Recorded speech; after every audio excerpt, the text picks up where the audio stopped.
Shush. Is it? There it goes.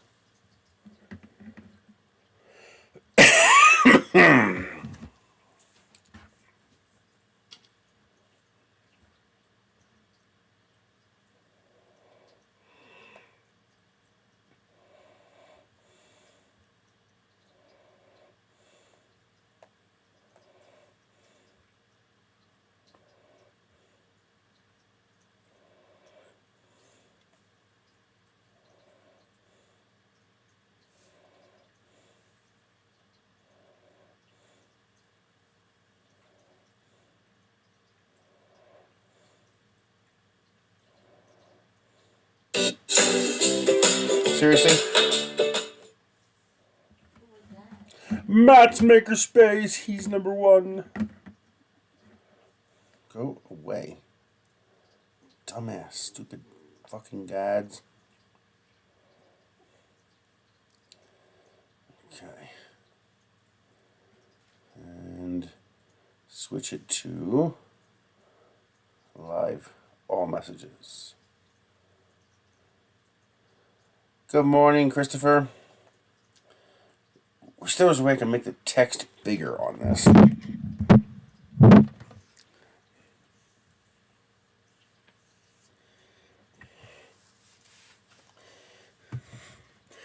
really need to change that icon too.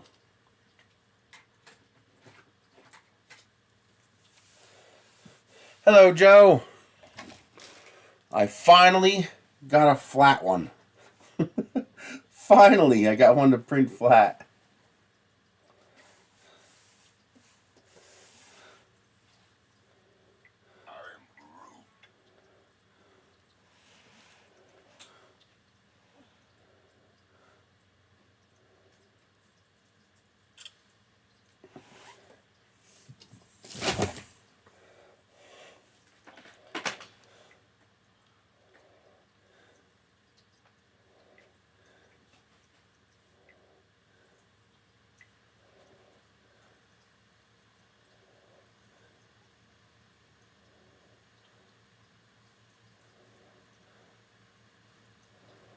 Get rid of that. Might as well update all that.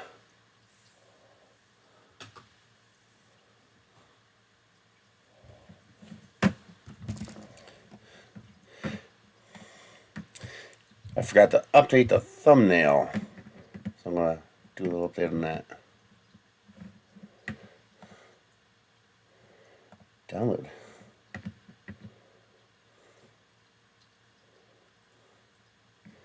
Well, these are not supposed to be here. Oh, opened. Okay. Why the fuck would it zip it? Dumbass piece of shit.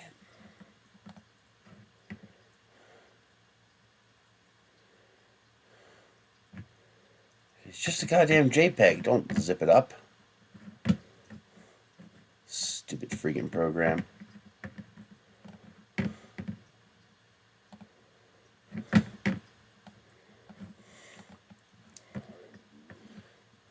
Sometimes Google Drive can be annoying. It's like, why? Why would you do that? Why would you do that?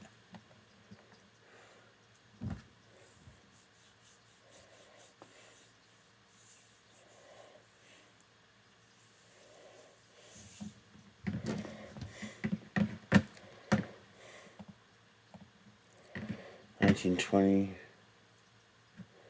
by 1080.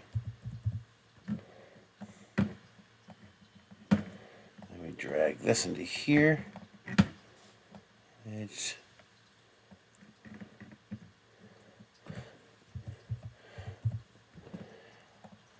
was a very short-lived deal. I didn't even bother posting it because it was such a short-lived deal. But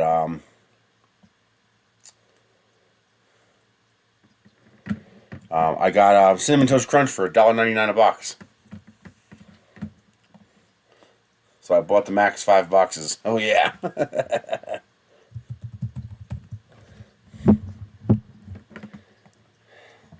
Oh, Oh, for Christ's sake. Yeah, it's normally like almost $4 a box. It's like, seriously? No, we're not paying that.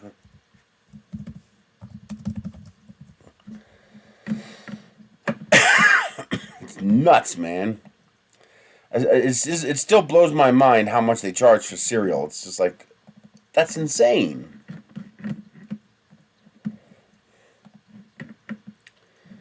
Let's see, a little bevel, a little drop shadow.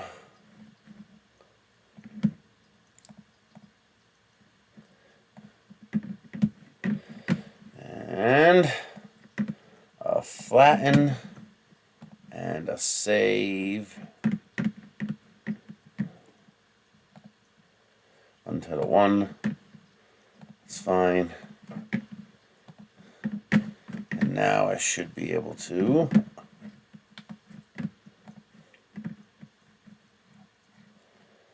change this.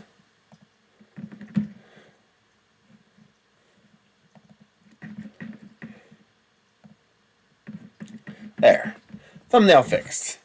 But Vision Miner sent me some of their nanopolymer stuff. Their nanopolymer bed adhesive.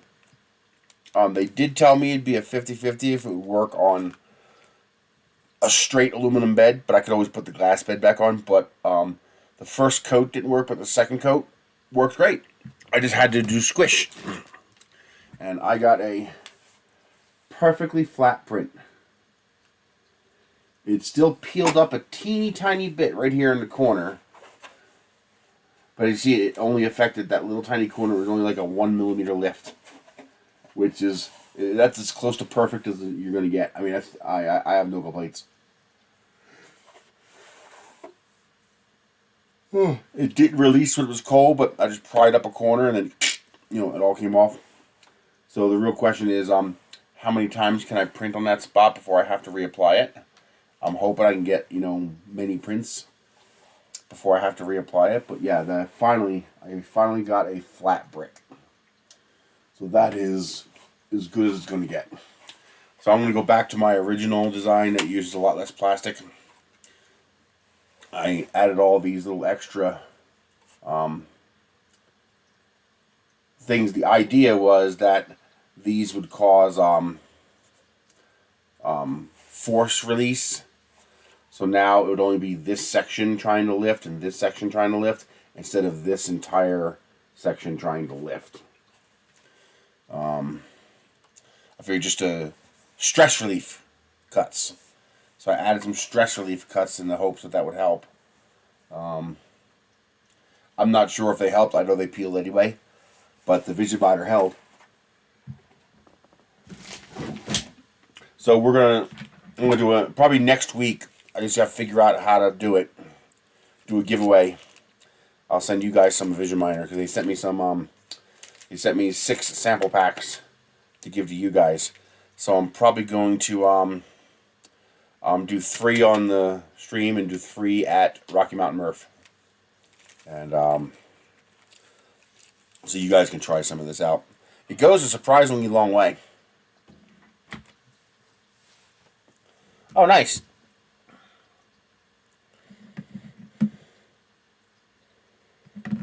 Hang on, let's post a link for that.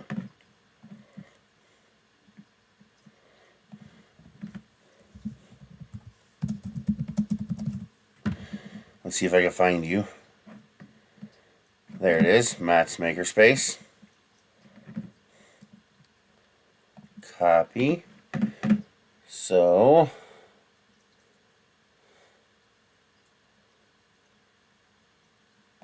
if you guys want to check out Matt's channel, there you go. Since you can't even click on people's logos anymore and find their homepage, which is BS, man. Like, come on, YouTube, put that back.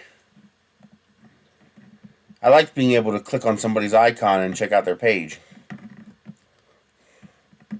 I hate the fact that they took that away.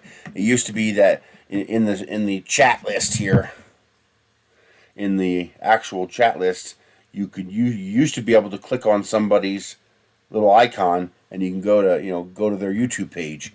And they took that away. It's like, come on. Cross-posting and word of mouth is how a lot of this stuff works. You know, don't be dicks about it. Not you guys, Amazon. Not Amazon, YouTube.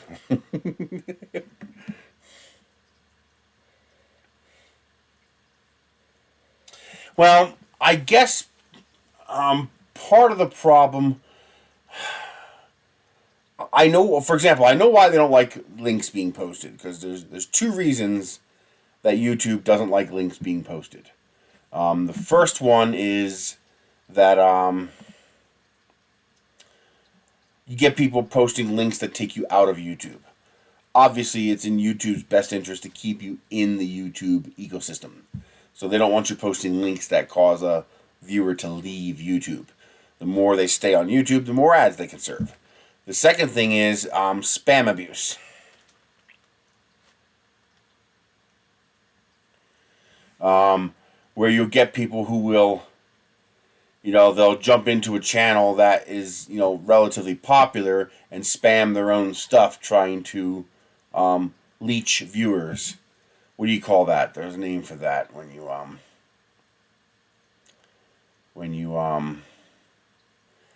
they actually have a name for that. Doing pretty good, Jerry. When you try to leech off of somebody else to get viewers to your channel. But what I don't understand is, why would they prevent us from being able to see people's content by clicking on their icon? I don't understand that. That was there, and they took it away. Now, of course, you know, I guess you could spam by saying, hey, click on my icon, go to my page. But still, that's kind of roundabout, and it still keeps you in YouTube. I mean, I think the benefits far outweigh the negatives in that regard. But, or at least let the channel creator, like, let me see the icons so that I can promote people that I want to promote.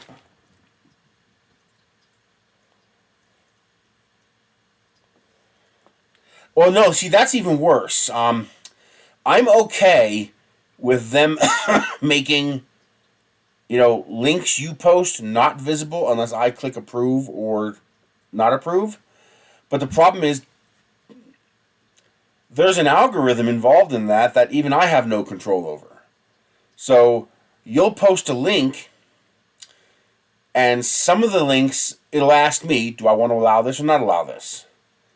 And then some of them, it's just invisible. Like, you think you posted a link, but you didn't, because YouTube deleted it, but didn't tell you it deleted it. A ghost delete. And then I also don't get any kind of notification. The only way that I can fix that is to make you a moderator.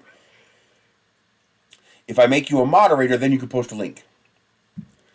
But the problem is that moderator title comes with a lot of other baggage with it as well.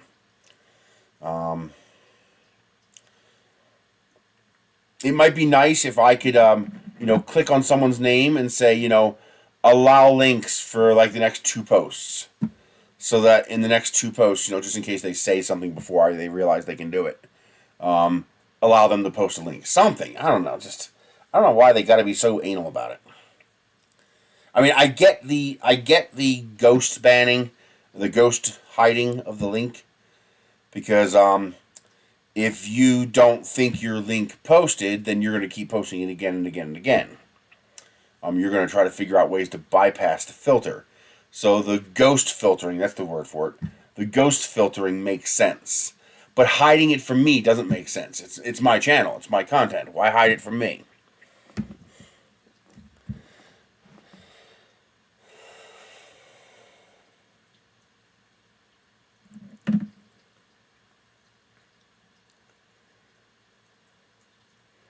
And that's also why it's also important to make sure when you do post a link, don't post content with the link.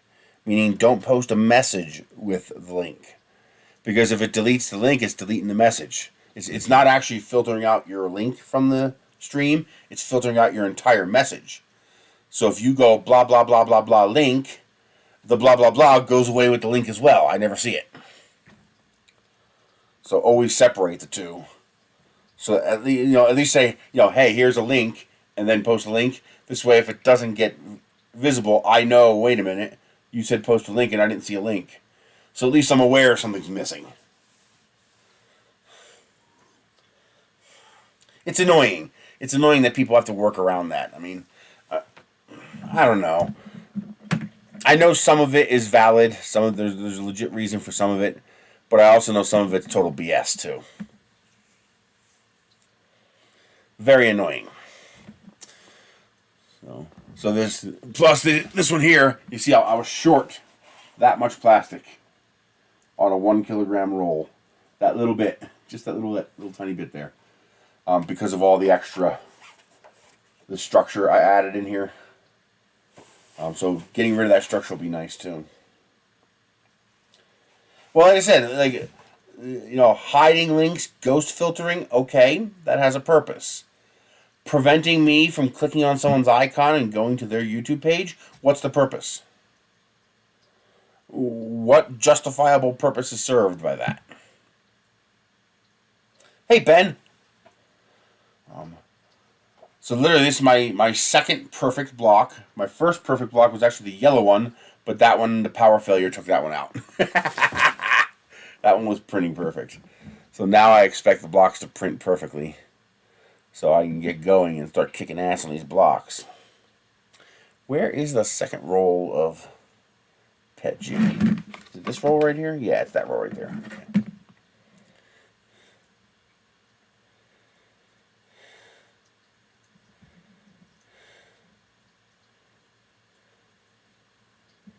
What is what for?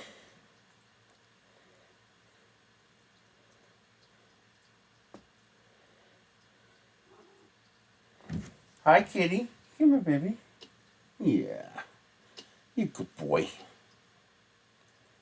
The block? Oh, I'm gonna build walls and sheds.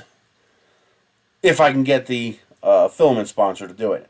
I don't actually have enough filament to print an entire building myself. Although I think I might have enough to do the wall.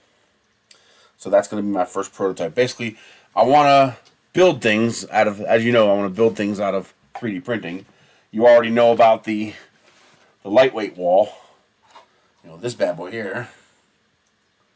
Where I'm building a little mini shed. Like one of those little Rubbermaid sheds. Printing the blocks, you can make a Rubbermaid shed for about half the price of a Rubbermaid shed. Although obviously it's not going to be as strong as a Rubbermaid shed, but that, as long as you're careful with it, who cares?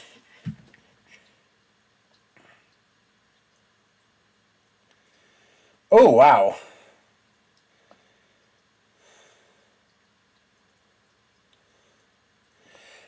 You don't. You can't. If you deleted it, it's gone. The only way you're going to be able to restore that, assuming, well, if it's possible for you to delete it, it should be possible for you to restore it, but you need another reader that's exactly the same as yours to copy the files off of. I'm assuming the operating system is not serialized or unique to each device. For people who aren't aware, what's his name? His name looks like Arabic characters, so I can't read his name. The guy with this swishy name. He has a Kobo Glow reader. And he apparently accidentally deleted the file system or operating system, and he's trying to fix it. So what you're going to need to do is get those files from somebody else knowledgeable enough to be able to send you an image of their system files, so you can then restore those onto your device. It would be unusual for the operating system to be on the SD card. Usually that's separate. Usually the operating system is on memory inside the device, and the content and file structures on the SD card. I've never seen one where the whole operating system is on the SD card. That's unusual. But if it is, that's what you need. You need to get a hold of a copy of somebody else's SD card. Only if it's available. If the firmware is not open source, then probably not. And if you deleted the file system on your device, even if there was an over-the-air firmware update available, you couldn't access it because you can't boot your device up to get into the interface. So you have to manually restore your firmware. And to do that, you're going to need access to someone else's device that's correctly working so that you can copy the firmware off their device.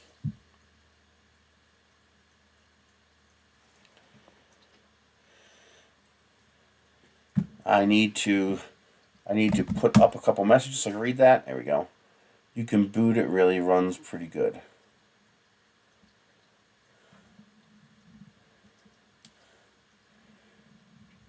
You have the firmware for his Kobo Glow.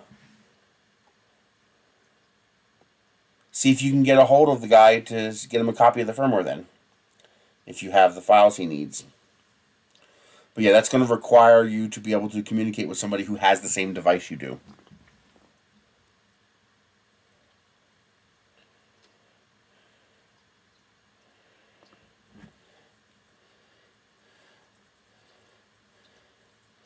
You guys are going to have to figure out how to get a hold of each other while bypassing the YouTube filtering that's going to prevent you from giving contact information to each other.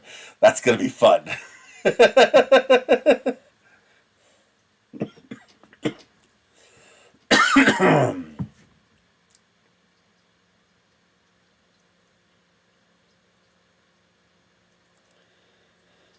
The best way to bypass filtering to post something is for both of you to understand the structure of an email. The structure of an email is, for example, my email address is 3dprinting@nerys.com. Now, the first part is the username or alias. That's the 3D printing. Then you have an @ symbol, and then you have a domain name. The domain name is split into two parts. You have the domain, Nerys, and you have the, what do you call that, the .com part. The point about the email is you guys can then communicate back and forth without filtering. And then you can figure out where to post it, like Google Drive or Mega Drive or something like that. But you need to be able to contact each other first. So understand the structure of an email address, and then what you can do is, like, for example, you need to post this 3D. Now I can post this because I'm the creator of this channel. If you try to post your email address, it's not going to let you. So what you can do is you can understand that an email address is three parts: alias, the @ symbol, and then the domain name. So you could do something like 3D printing, Nerys.com. You could post something like that. And then the other person would understand, replace the first, space dash space with an @ symbol, and replace the second space dot space with a dot. It had to be something very, very obtuse like that. Now, once one of you has the other's email address, then you can cleanly communicate back and forth and figure out where to post the file.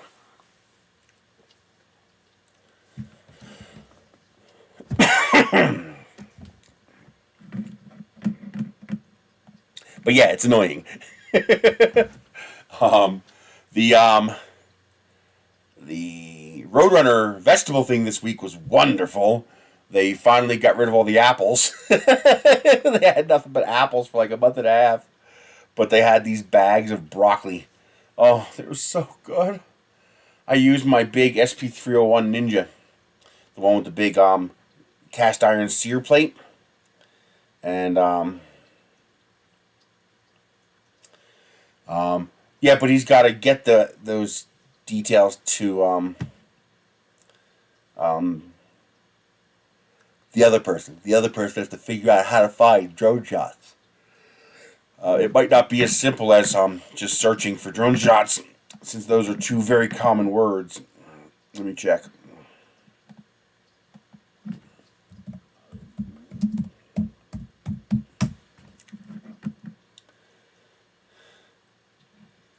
Yeah, see, just typing in drone shots doesn't work. So I can't find him by typing in drone shots. Because that's 2 words that are just very, very common on YouTube.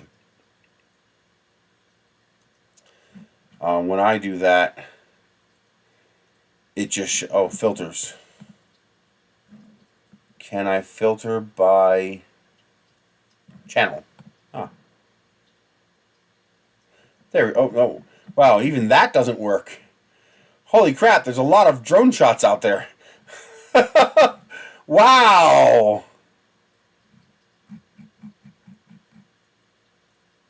Oh, that's not the same as the icon he has. Let me show you. You see, when I search for that... really? Really? I get this. And I'm pretty sure that's not drone shots because I'm not subscribed. So yeah, now what you have to do is you have to look for this icon. What is that? That real nice DJI drone. I forget the name of it.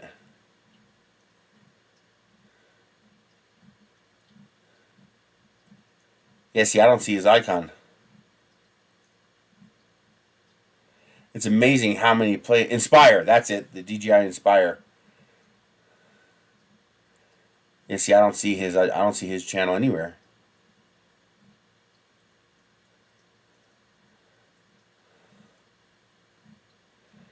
So as you see, finding, this stuff, when they have a unique name like Max Makerspace, that was something that it's just not something that anybody's likely to use. But the letters... oh, 1 word. Ah. And I have to do the filter again. Why would it reset my filter? Who knows? Nope, I get the same results. Same results, same order. Yeah, that's clearly not him. That's not an Inspire. So there, that's the problem, is that, YouTube makes that hard. See, it used to be that I could just click on someone's name like this, and here there'd be, Drone Shots channel right there at the bottom. But YouTube took that away, that I can't click on somebody and bring up, their channel anymore, which is really annoying.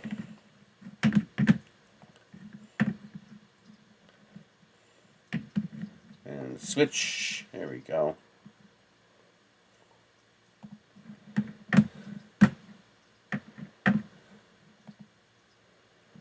What are you gonna do? But I haven't started the next one yet, because I wanna visually inspect the plate. It looks like it didn't tear off the coating, but it's hard to see the coating once the substrate evaporates. There's it looks like the Vision Miner is a solution. So I don't think the fluid is the adhesive. I think the adhesive is in the fluid, because the fluid very rapidly evaporates off the bed, and so I'm guessing that what it leaves behind is the nanopolymer adhesive, and so it's hard to actually see it. I'm guessing it's a molecular thick layer, but it looks like it left it behind, so I'm hoping that means I can, because this came off with a pretty good, so I'm worried that it may have taken off the nanopolymer as well. You're supposed to loosen up your first layer height so that it doesn't stick too well, but that didn't work for me. The PETG would not stick. The only way I can get the PETG to stick was to increase the squish, and then it stuck fine. I think that might be because I'm printing directly on the aluminum. I think if I were printing on glass or something like that, I could do the larger offset. But I'm trying to avoid having to put anything on the bed. Being able to print directly on the aluminum bed is very advantageous for me. I did have to apply it twice. Although, that might be because I didn't have enough squish the first time.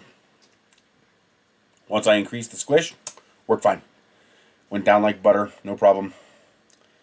So I'll be trying it again once we're done here. I got to reslice the file to get rid of the architecture that we don't need now. But yeah, I'm pleased with that. So yeah, I hope it works. I'm still having a problem with Prusa Slicer. It's weird. I'm printing something that's 296 millimeters on a 300 millimeter bed.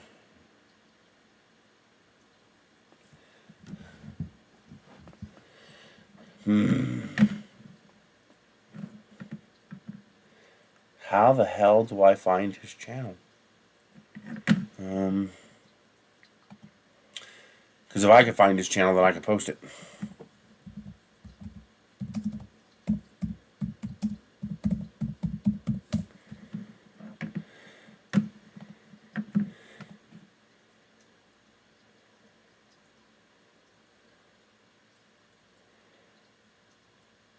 Drone shots. If you want me to send him your channel, send me the end link. You know, this part here.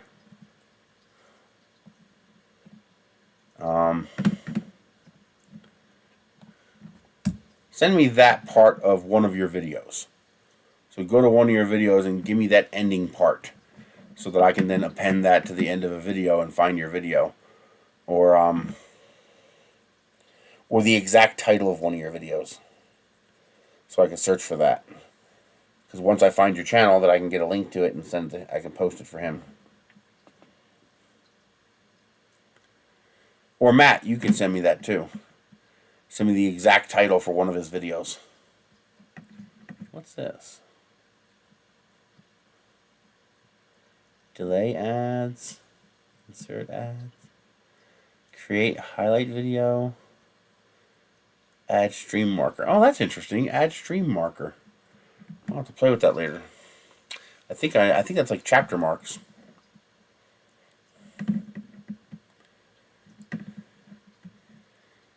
Oh, I made turkey chili this week. I've discovered that I think I like chili better with turkey than with beef.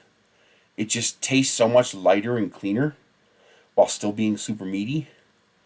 I used, obviously chili beans and pinto beans. I think the pinto beans were a mistake, although maybe not. I think they fell apart. The pinto beans, I think they're a softer bean. And I think the pinto beans fell apart, but that might also be why the chili had a thicker, smoother flavor, because the mashed up pinto beans probably acted as a thickener. But I also like a slightly brothy chili, not like liquidy, but like Wendy's chili. I like Wendy's chili, and so I might try it without the pinto beans next time. But it came out so good. That fed us for like 3 days. I got 3 pounds of ground turkey, made up a big Dutch oven pot of turkey chili. I think I used 4 cans of beans, 2 cans of tomato sauce, and the 3 pounds of turkey, a pound of mushrooms. Oh, the mushrooms were so good. Definitely a good addition for the chili was adding the mushrooms in. And I added one. I added 1 can of the Hunt's seasoned diced tomatoes in chili sauce, and a can of Rotel. And I think it needs more flavor. Not spice like hot, because Michelle doesn't like hot. But I still it needs more of a kick. It needs more flavor, so I got to experiment with that. But oh, it came out so good. Oh, I love turkey chili. I like chili.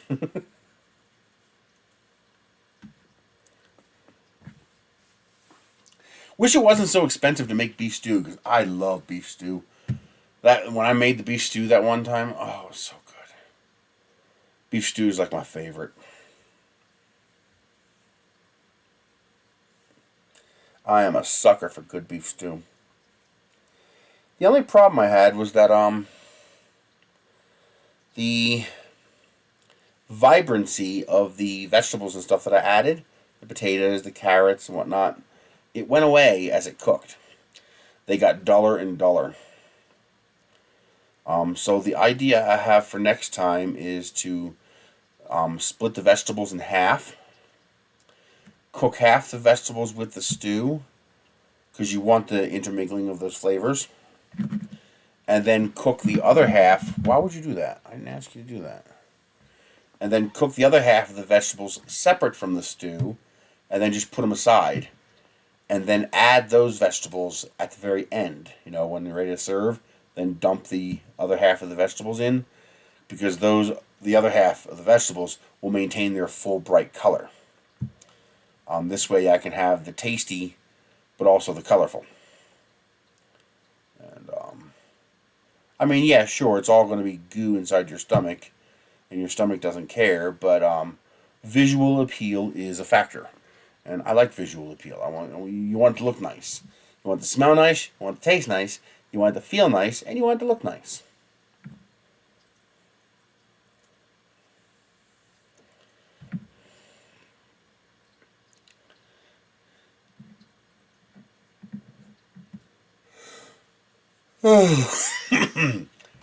How many of you guys like anime? Or even know what anime is? I'm peeling like a lizard again.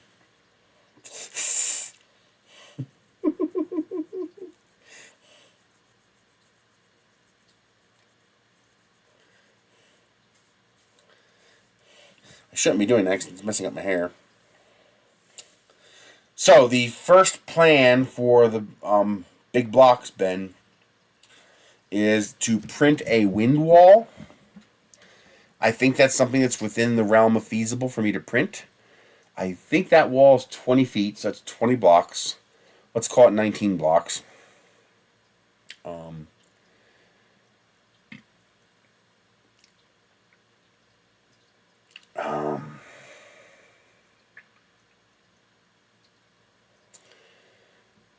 So if that's 20 blocks and it is 10 tall, that's 200 blocks. Whew, that's expensive. That's 200 kilograms. Wow. I mean, I definitely have more than 200 kilograms of filament, but I do not have 200 kilograms of PETG.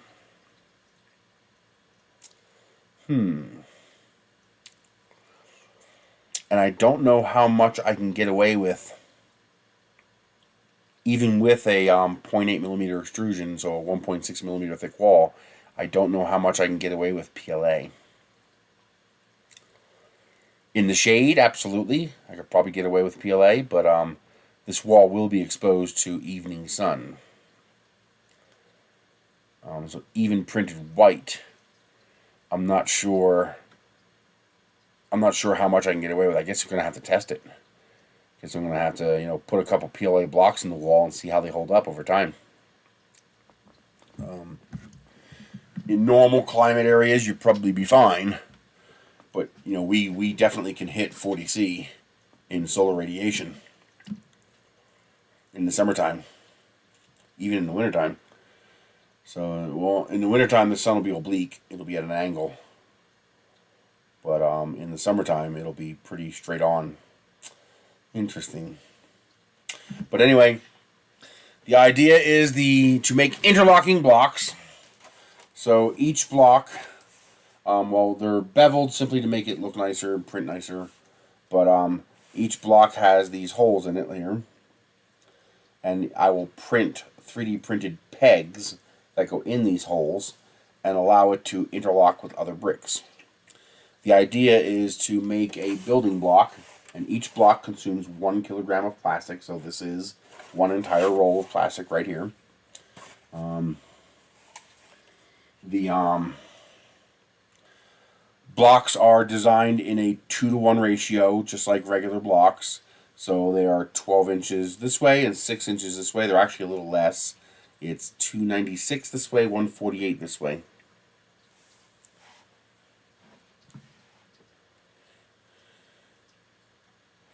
I am not on X right now. I'm having a spat with Twitter. Did you send it to his X? Or send it to my email and then I'll post the link.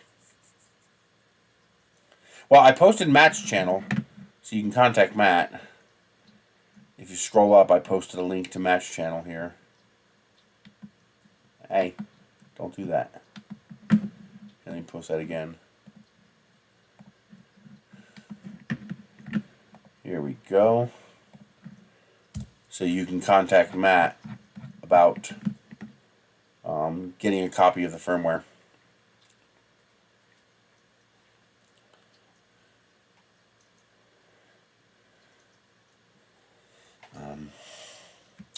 So I print out the pegs, and then the reason that we found out earlier that you have to design these blocks to be 2-to-1. So the ratio between length and width has to be 2-to-1. Otherwise, you won't be able to 90-degree and 1/2 interlock the bricks. Oh wow. There's a whole bunch of first layer warping. Not the shape of the block is good, but I wonder why it did that. Over extrusion? I did over extrude a little too much. Huh, weird. No big deal, but weird.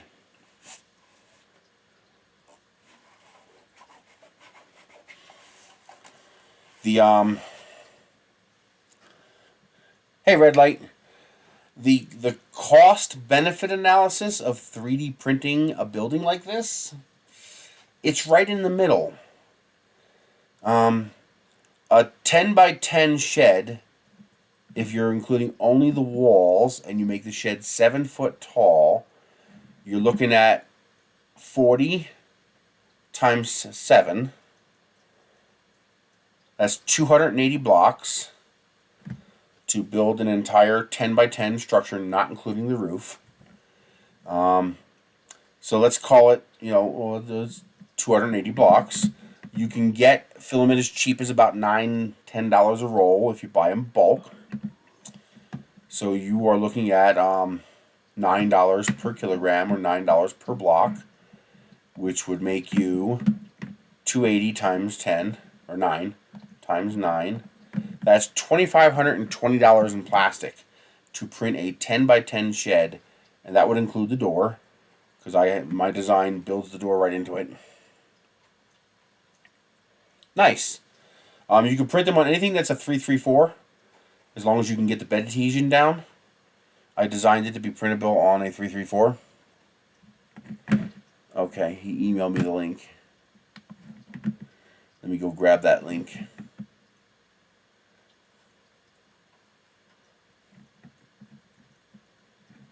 Nothing there.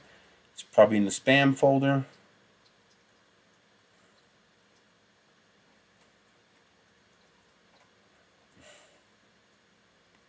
There it is. Yeah, for some reason it got sent to spam. Report not spam. Report not spam. No link, Matt. Oh, there it is. Got it. The second one had a link. Copy. There we go. So, to the guy looking for the software for his Kobo. I don't know if he's still here, but there's your link. I like Elegoo printers. Just they haven't sent me one. I would love to get one of their bigger printers. So the cost benefit analysis here. The walls are going to cost you $2,500. Now you can buy a 10 by 10 shed for about $800. But it's going to be a tin shed. It's going to be one of those thin metal sheds, like an Archer shed.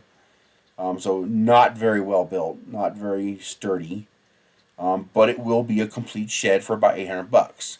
A conventional construction shed is going to cost you about $4,500 to $5,500. So this is more expensive than a tin shed, but a whole lot cheaper than a conventional construction shed, because it's going to cost you $2,500 in filament, and then figure it's going to cost you another $500 for the roof. That's 2x4s plus the whatever you decide to sheet the roof with. So figure another $500. What was that? So you're looking at about $3,000, maybe $3,200. So you're still $2,000 cheaper than your conventional typical wooden shed, although it probably won't be quite as strong as that kind of shed, although it will be serviceable since you will be able to service this. If you know someone drives the lawnmower into your shed, you can just replace the broken blocks. The other advantage of being able to print your shed is, well, you can make it any design or layout you want because it's modular and customizable. But also you can print it piecemeal. So you know, it's a little difficult to buy materials for a conventional shed and build it a little bit at a time. You kind of need to just wait until you have all the materials and then build the whole thing at once. While with this, if all you have is $100 this month to print 10 blocks, well, you print 10 blocks and you can lay out those 10 blocks. And you can print them as fast or as slow as you want. Theoretically, you can print one per day. So you can print with a single printer. You can dedicate a single printer to it. And you could print 30 blocks a month, which means you're going to add about $1 to the price for electricity per block. So you're looking at about $10 per block. $9 for the plastic and $1 for the electricity. Yeah, in theory, yes, you could build it in outer space. Although I don't think this type of construction will work in outer space. So my first project is going to be building a wall. As you guys know, I have a modular home. I have 3 Connex containers out back, and I have a carport. Can I find a picture of that to show you?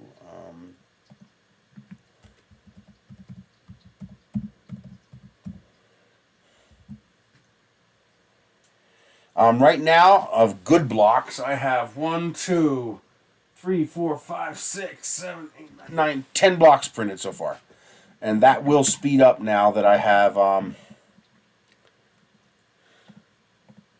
Why isn't that working?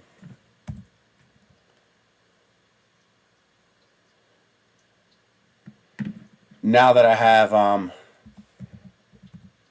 the bed adhesion problem solved, I'll be able to accelerate how many of those I can print.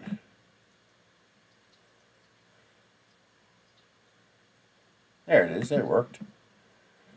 Alrighty, let's see if I can find a video. I should have a drone video of my place.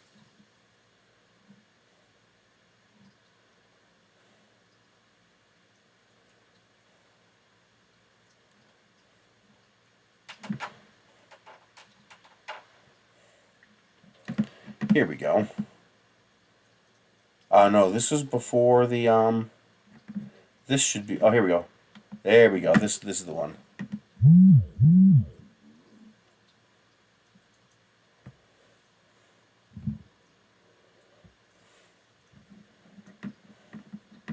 Oh, maybe it's not. An asphalt milling pad.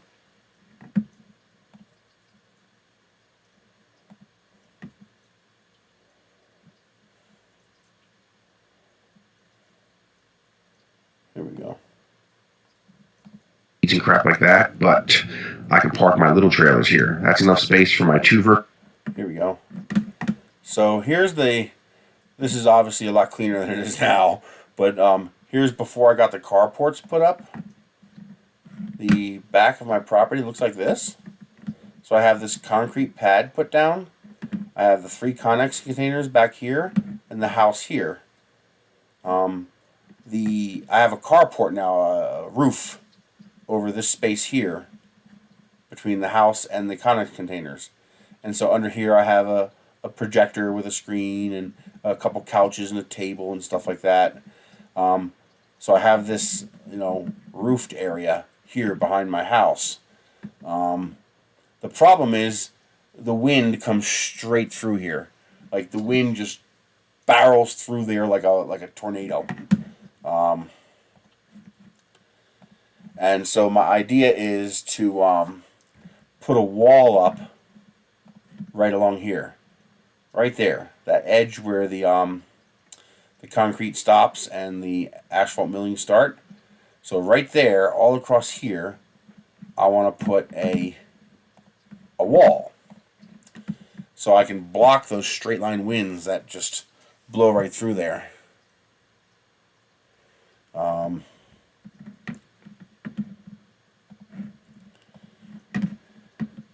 And I'm going to do that with these. So I'm going to print, 280 of these, and set up a wall there. And I want to do them mostly in transparent colors, so the bottom layers can be solid colors, but the rest I want to do in transparent colors, so I can let light in. I don't want to make the place dark. I want to keep the place nice and bright. And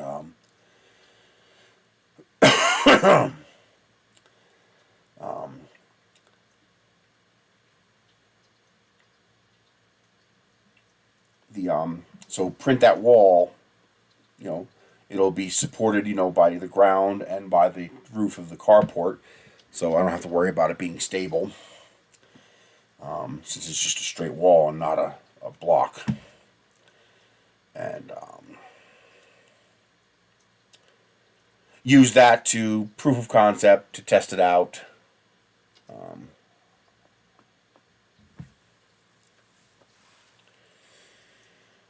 The pegs design is done. The single corner block design is done.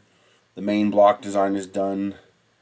I still have to design the hinge block, which is basically going to be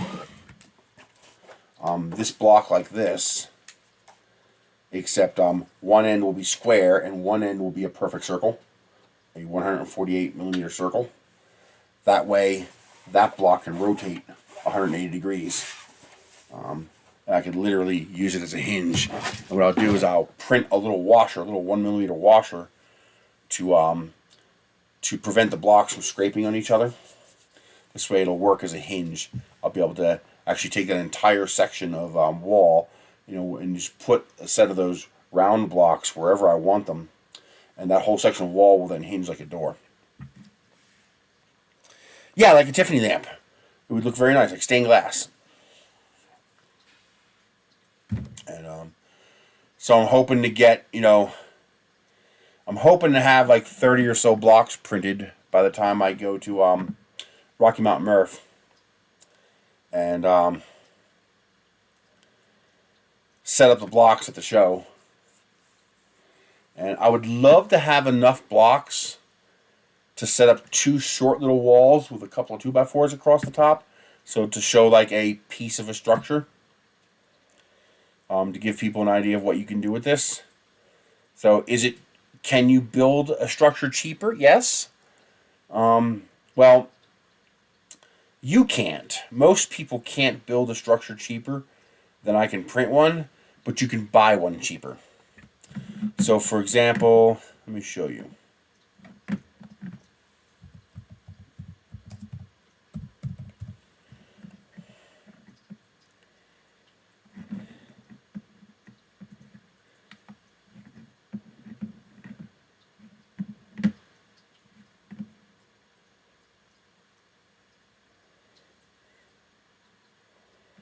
Come on.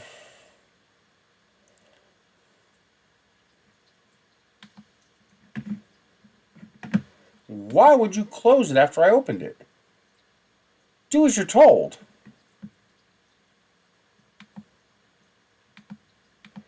It's closing the fucking window as fast as I open it. Oh, I hate that. I hate when...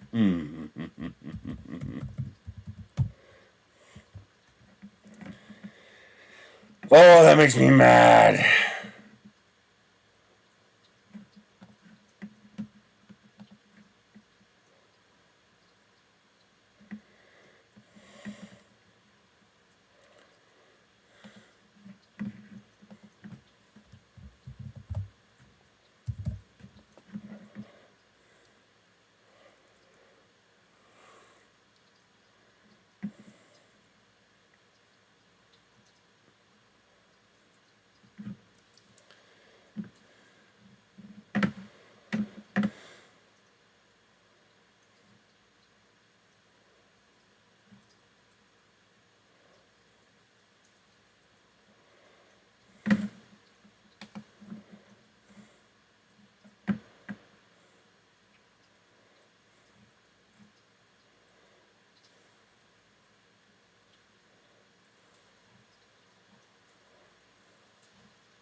Okay, so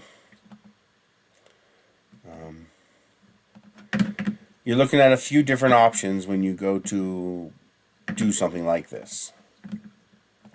So here is your typical metal shed. This is that really cheap. It's made of all metal. It's all bent metal. You're looking at about $800. I've seen kits as low as $500. You got to build it yourself. No floors included. This does include the roof. So you get a very simple, basic 10x10 shed. They're one of those things that's a pain in the butt because you have to build it yourself. It's all self-tapping screws to assemble it, but you can do it for $800, and I've seen them as low as $500. Questionable quality, but I've seen them as low as $500. Then you have like your resin sheds. These are a lot easier to assemble. They assemble kind of like Legos, so kind of like mine. But these are also going to cost you about $2,000. Now, that is a little bit cheaper than what I'm building, although this is a smaller size, 15 by 8. That's about the same square footage. It's shorter on one, but longer on the other, so it's about the right square footage. But you're looking at, $2,000 plus tax. But that is pretty easy to build. It looks pretty nice. It's all plastic, so you do have to, be careful with it, but they're decent. I have a couple of small ones, and they're not that bad. The only core problem I have is the UV fading, sun fading of the top parts, and they start to get brittle and crack, although I imagine mine will have a similar problem. Now, a normal construction shed, you're looking at $2,600, and this is just for a basic 10x10, 100 square foot. I don't know if that price is installed. If that price is installed, that's pretty good. But yeah, that's a hair cheaper. Now that is really cheap construction. I would say this is probably on par with the structural integrity of the shed I build out of these blocks. Although I think mine would last longer. I think my big 12 by 6 inch blocks, I think they would hold up better over time. And this is basically just thin plywood. There's really not a whole lot inside of this thing. Let me show you. Do they even show interior pictures? No, they don't. Yeah, they make it a point not to show you interior pictures. I find that interesting. But they're basically plywood 2x4s. They're not very well. They're not very strong. They're not very long lasting. These are your typical sheds that you see rotting and falling apart. But if you take care of it, for example, usually these things rot and fall apart because people put them directly on dirt. And so the shed is getting exposed to moisture from the ground, and that's what makes them rot. If you were to elevate this shed off the ground, like if you were to put down a perimeter of cinder blocks and put this shed on top of the cinder blocks, this shed would last a whole lot longer. Mine doesn't need that because it's made of plastic, but these can be made to last longer if you take care of them, if you install them properly. If you put it down on rocks or a concrete pad or on cinder blocks, these can last a pretty decent time. Now, your typical deliver and drop off a shed type company is going to charge quite a bit more than this, but they're usually better built. So my shed construction is a way of getting something in between. It's going to be built better than this while costing a similar price to this. But it's not going to be as nice as a full-on proper built shed, but it's also going to cost a couple $1,000s less. So it's going to be somewhere in the middle. If you just want absolute dirt cheap, you go with something like this. You get one of these metal sheds. As long as you keep it painted, it'll never rust. The core rust problem comes from the fact that you build it by screwing it together. These typically use self-tapping screws. So you put two panels together that overlap and you put a screw straight through it. And of course, each of those screw holes becomes a rust point. Now, if you're smart, if you're aware of this, the proper way to do one of these type sheds would be to put the screw in, take the screw out, spray some Rust-Oleum in there, and put the screw in again. This way, the The hole that you just put in the shed has some anti-corrosive elements on it. But that's a lot of work, and that's also a lot of money. Because you're going to probably spend, another $200 in rust preventative paint. And no, silicone does not really work well for that. It does not work as well as you think. Silicone has several problems. One, it's usually not UV stable unless you buy the good stuff. And two, it doesn't like sticking to metal. After a year or two, it delaminates from the metal, and now not only is water able to penetrate behind the silicone, but the silicone holds the fucking water in there. So each spot of silicone acts as a little vat that holds the water, and so the rust actually accelerates faster. It takes proper prep and proper application to get something like silicone to work in this application, and most people aren't going to put in that kind of work. They're just not. That's also why undercoatings on cars can actually make them rot faster if they're not applied correctly. Because what will happen is if the undercoating on the bottom of the car,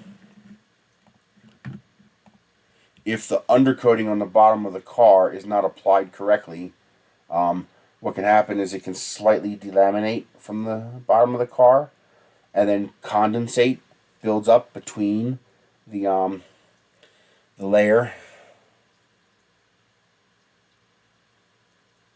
Oh, wood! Totally different. Totally different. The silicone is fantastic for wood because the silicone will slightly penetrate the wood. So that screw hole you put through, the silicone will slightly penetrate and seal the end grains of the wood. Yes, on a wood shed, silicone is fantastic. It also gets a good bite. It'll still separate from the wood over time just because of the different shrinkage rate and depending on how the quality of the silicone. But yes, silicone works very well in wood. But wood doesn't have a rust problem. You usually don't have this kind of a problem with wood. It's these metal sheds that have the rust problems. But again, if you take care of it, if you just painting the damn thing once every couple of years, wood or metal, is enough to usually do a pretty good job of keeping it together. You hit it real quick with a wire brush so any loose paint comes off, because you don't want to trap loose paint against the shed, because again, that's going to act as a point where wood isn't dry. Okay, wood has water in it. They actually make meters that you can push against a piece of wood, and it'll tell you what the relative humidity inside the wood, what the water content of the wood is. People who buy boats have to do this. They have to see how wet the wood is in the boat, because that tells you whether or not you have a leak somewhere that's rotting out the structure of your boat. So when you go buy a boat, a big boat, we're talking about a large sailboat or something where you're spending a serious amount of money for. Hey, Joe. One of the things that you need to do is to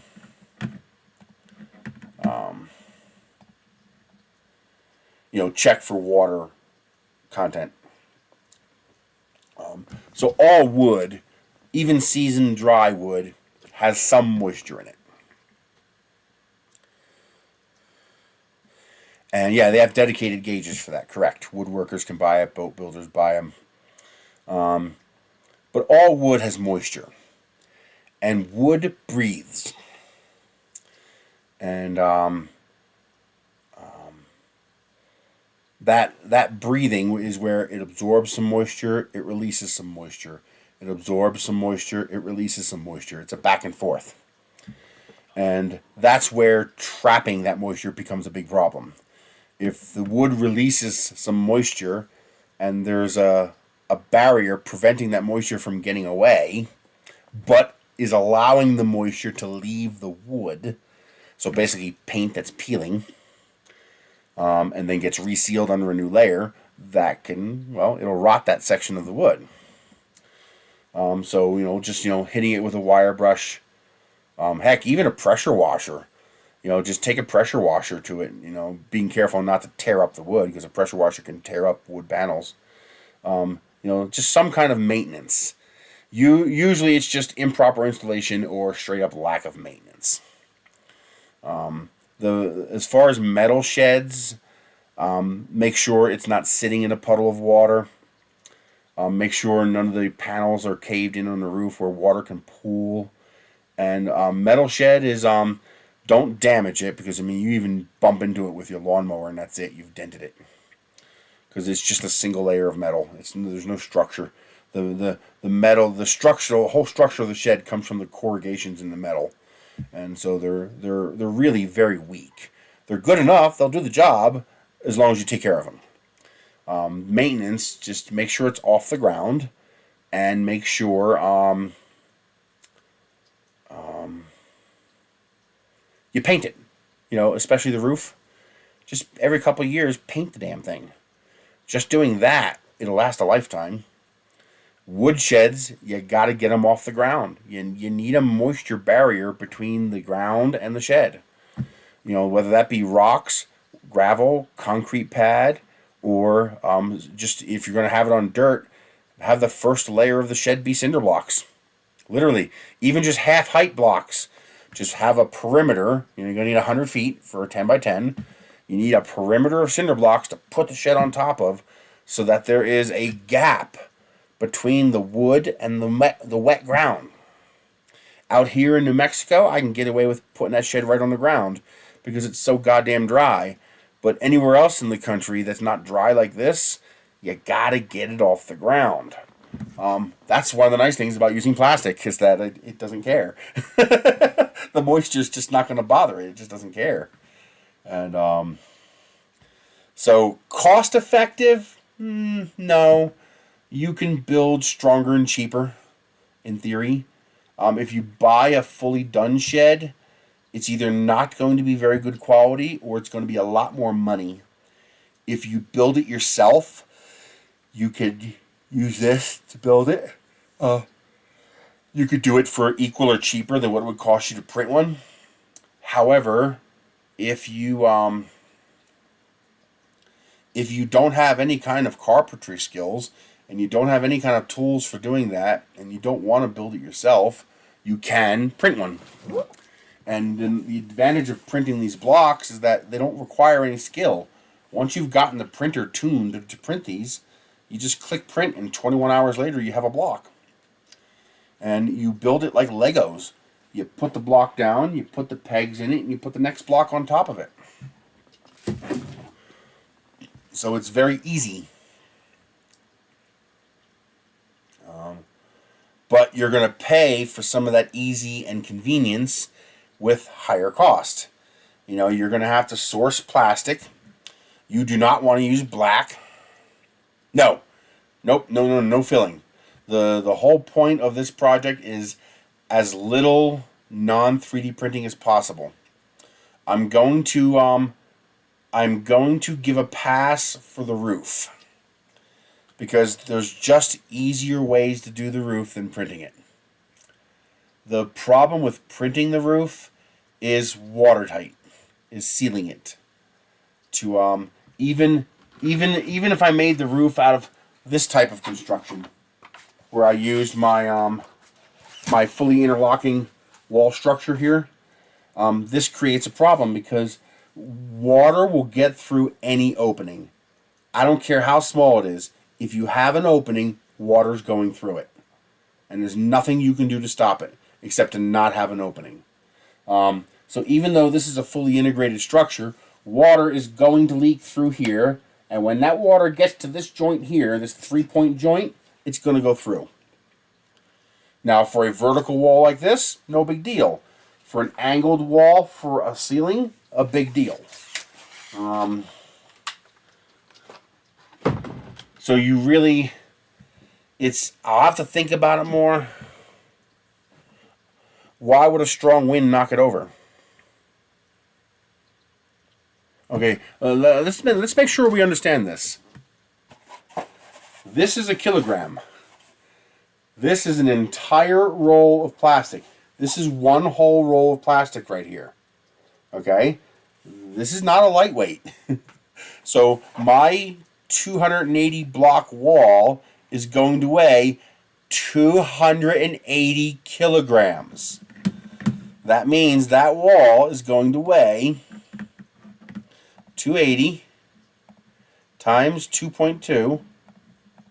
It's going to weigh 616 pounds just in blocks. And then you add all the pegs, you're probably looking at 630 to 650 pounds. That's a heavy wall. I mean, now, if I just had an unsupported wall, just a straight up wall like this with nothing holding it down, yeah, sure, it's going to blow over. But so is your cinder block wall, and so is your wooden wall. But where I'm going to have this mounted, well, obviously it's not going to slide along the ground. It's going to be pushed right up against the concrete pad. And the top of the wall is going to be attached to the roof of the carport. So where's it going to go? It's not going to go anywhere. Now the shed itself, that's fine because it's square. So this wall is going to keep it from blowing this way, and this wall is going to keep it from blowing this way. And the shed is going to weigh, you know what, half a ton. It's going to weigh 1,000 pounds. It's not going anywhere. Maybe if, some 100-mile-an-hour winds came through, it might. Now, of course, you do have to do the same things you do with a normal shed. So, for example, I'm going to have some hurricane straps to hold the roof down. Because, yes, a 100-square-foot roof, even one weighing 200 or 300 pounds, will have enough surface area to take off like an airplane wing. Just like your normal shed roof would take off in a storm. So just like a normal construction, you're going to have to secure this thing to the ground. Now, the way I would do that, probably 2 hurricane straps would be enough for a 10 by 10 shed, is I would have, 2 concrete pitons going into the ground. I don't know what you call those climbing gear. It's a piton, but anchor, I guess, a concrete anchor point in the ground. And then those hurricane straps would, on each corner, would go up to the 2x4s for the roof. And that would hold the whole thing down. Because your issue is not the shed blowing over. That's just not going to happen. Your issue is the roof taking off. You get enough wind blowing over an angled roof, it's going to act like an airplane wing. It's going to generate lift. And, we've seen hurricanes tear the roofs off of buildings. Yes, you will want to anchor this. Now, if you're building a little shed like that, that goes underneath your patio, you don't need to anchor that. It's not going to go anywhere. But yeah, a big one like this, a big 10 by 10, if it's not sitting up against a building or something like that, yeah, I would want to, if it's going to be exposed to wind, you're going to want to anchor that roof down. And you'll just adhere to whatever construction rules and requirements you have for wherever you live. Usually they just require, I think they're called hurricane straps. They're just anchor straps. That's all. It's just, you just anchor it. So the way I plan to anchor mine is to put a concrete plug in the ground, with an eye bolt on top of it, and then an eye bolt on my 2x4 stringer, and then a strap between the two of them. This way I would have to tear that strap in order to tear the roof off. 2 1,500-pound straps is 1.5 tons plus the mass of the shed itself. That's not going anywhere. But yeah, that's normal. Theoretically, my construction is definitely going to require a strap because it's not bolted together. The whole point of this block design is no fasteners and no glue. So these blocks will not be cemented or glued to each other. The pegs will hold them all together, but those pegs won't stop the block from lifting. They'll stop it from doing this and doing this, but they won't stop it from doing this, from lifting straight up. Now, the block itself is never going to lift straight up. What force could possibly lift a 2.2 pound block straight up that has no lifting surface. I mean, think about it. What force of nature is going to apply 2.2 pounds of vertical lift force to this block? None. Short of a tornado. And trust me, if your shed gets hit by a tornado, the condition of your shed will be the least of your concerns. Oh, that would actually be fascinating. If a tornado hit one of my sheds, it would anytime you see in a digital fantasy world where you see the object turn into blocks and get taken apart pixel by pixel, that's what my shed would look like. In a Dorothy-like scenario, you'd see the individual blocks just coming off as the shed gets taken apart. Oh my God, that'd be! I would love to arrange to see that happen, just to see that happen. That would be so freaking awesome. But under normal conditions, under any conditions your house is likely to encounter, under any conditions under which you're going to care, meaning if a tornado hits your house, you're not going to give a shit about your shed. You're going to be wondering how you're going to replace your house. Because your house is going to be gone too. But under any normal conditions under which you would care, that shed is not going anywhere. The issue is not the shed. The issue is the roof. Because while the walls are built with, 2.2 pound blocks that look like this, the roof is a flat surface that sits on top. And that flat surface, unlike the blocks, that flat surface can generate lift. And a 100 square foot lifting surface can generate a lot of lift. So yes, especially if you were in an area, if you live in the woods, you don't have a problem.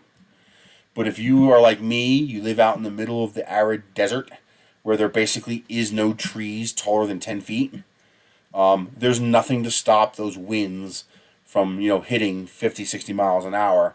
And under those conditions, yes, a roof will lift right off of a building if you don't secure it somehow. So yeah, you'll have to secure your roof. But the building itself will be unfastened. No glue, no concrete, no cement, no fasteners, unless you 3D print them. That's something that could be done, but would be very complex. And take a ridiculously long time. It's easier just to sandwich from the top and secure it that way.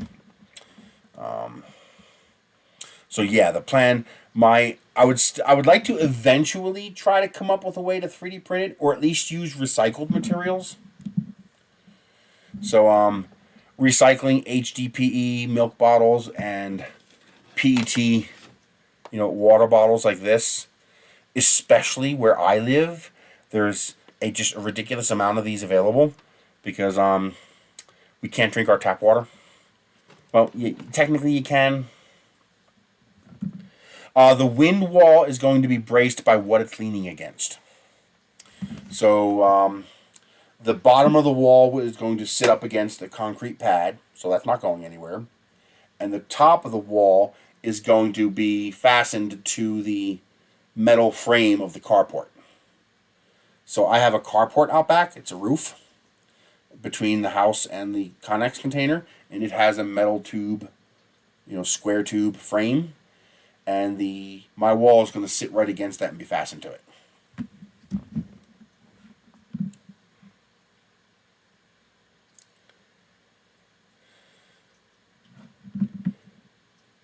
This is not going to be insulated.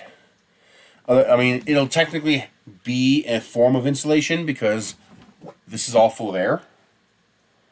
But of course, with nothing sealing this block to this block, that air is going to move pretty easily. So there won't really be any insulation. Most sheds don't have insulation. Because insulation is expensive. It would cost you almost as much to insulate a shed as it would to build a shed. So most people do not insulate sheds.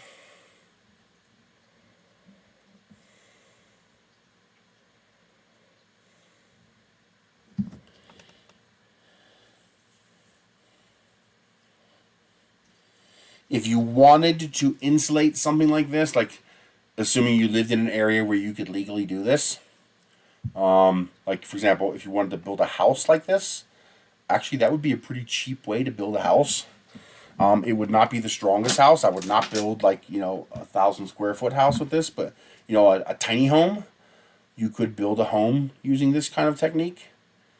And it would be pretty cheap, compared to other building techniques. The best way to, well, first of all, you're going to have a 6-inch thick wall. That's going to be a pretty nice air gap. The trick is going to be sealing the two faces. So the best way to do that would be the way that you currently do it. I would zip tape it. So if you've ever seen anybody build a wall, they have that black tape that they use to seal up all the seams. Well, use that and seal up all the seams of the blocks. And once you seal up all the seams of the blocks, and then put a false wall on both sides, so on the inside, I would put a layer of foam insulation and then sheetrock. And on the outside, I'd put a layer of foam insulation and hardy board, and vapor barrier. Although the plastic wall itself might be a pretty effective vapor barrier.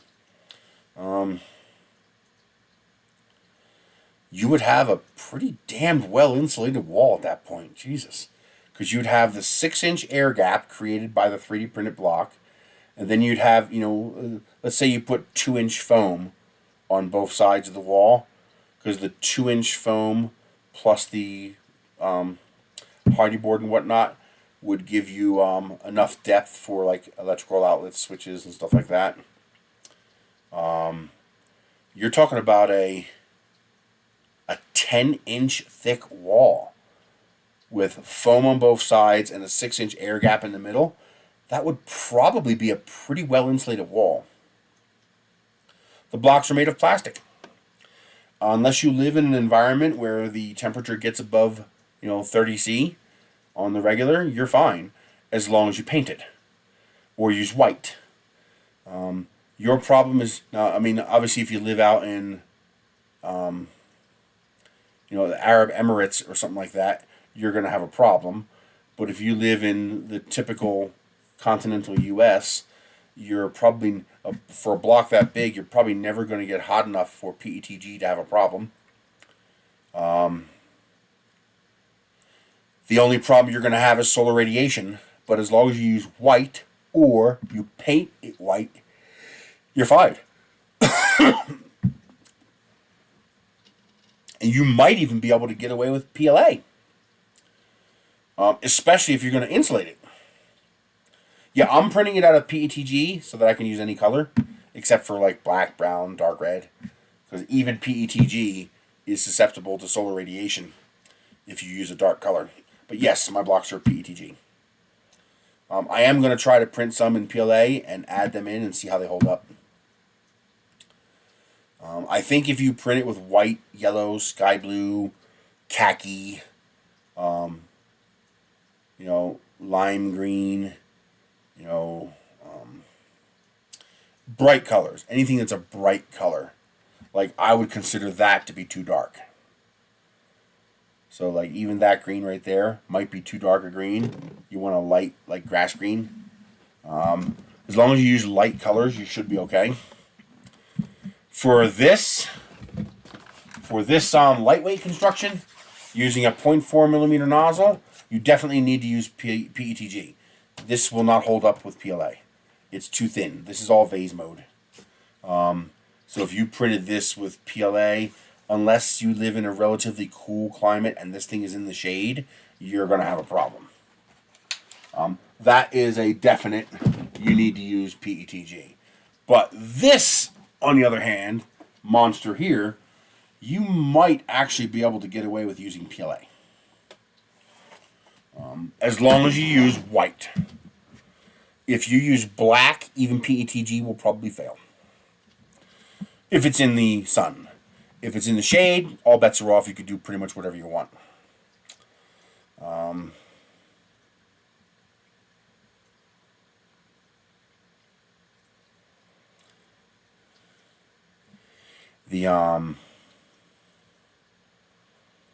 let's see. Now the way I'm going to, I was hardcore going for all 3D printed, but I've relaxed on that a little bit for now, just for practicality purposes. Until I figure out a way to 3D print a ceiling that's easy to print, easy to assemble, doesn't require adhesive, but it's also watertight. Until I figure out a way to do that, yeah, it's going to be hard. An alternative, I'm okay with recycled materials. And so one of the things that I plan to do is, what's their name? Does anybody remember the name of those? I think the channel has Brothers in the name. It's something Brothers. They do the recycled plastic stuff. They use the t-shirt press to chop up plastic and recycle it to use it to make other things. They've made blocks with it. They've made tiles with it, shingles with it. They make cups and plates. They experiment with their own injection molding equipment.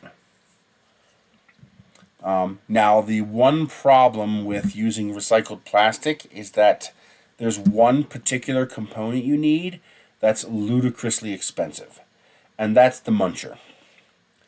That's the big gear thing that chews up the plastic and chops it up into pieces. That's ridiculously expensive. However, Brothers Make, I think you're right. I think it is Brothers Make. Let me check that. Fantastic channel. I enjoy watching their stuff. Brothers Make, is this it?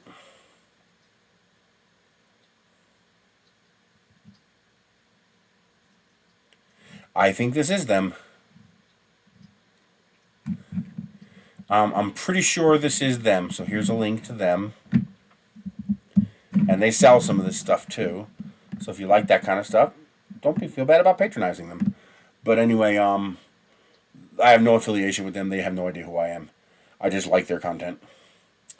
But I like the idea of filling a mold on a t-shirt press to make a shingle.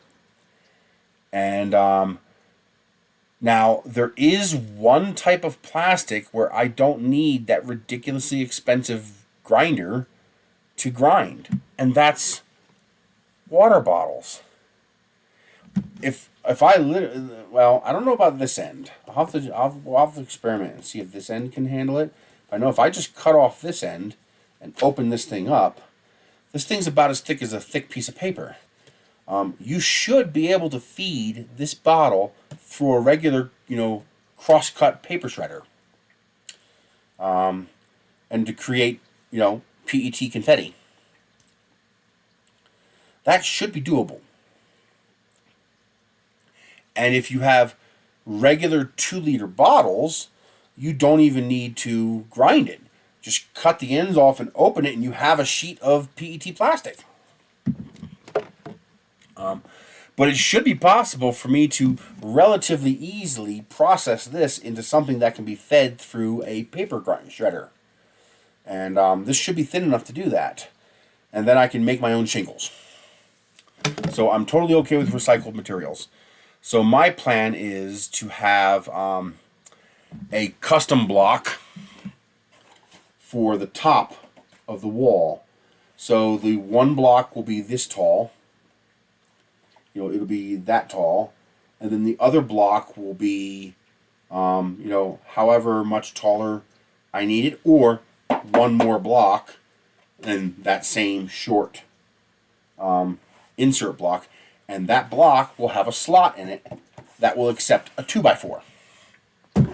And so you would take your 10x10 shed and you would get yourself some 12-foot 2x4s. This way you'd have a 1-foot overhang on each end. And once you're done building your wall, you're literally going to take your 2x4s and go clunk, clunk, clunk, clunk, clunk. You'll buy 10, 12-foot 2x4s. Normally 2x4s aren't good for roof stringers, but if you're doing one every 12 inches, that's more than enough for a 10x10. Drop them bad boys in, and then sheet it and shingle it like you normally would. So that's my plan for handling that, and the 2x4 will be flush with the top of the block. Something else I might do is to make 3D printed crossover braces. A little 12-inch brace that'll just connect the 2x4s together, and you just randomly stick these all, interlocking your 2x4s all together, but also creating a surface for your shingles to rest on. I'm trying to figure out a way to avoid having to sheet it in plywood. There's two reasons for that. One, I'm trying to make it cheaper and easier to do. And two, I want to make the roof transparent. And if I print, if I use, recycled shingles from PET bottles, my roof will be transparent and it'll let natural light in. And that would be pretty nice. I'd like to be able to do that. And if you want to let light in, but not too much light, use milk bottles.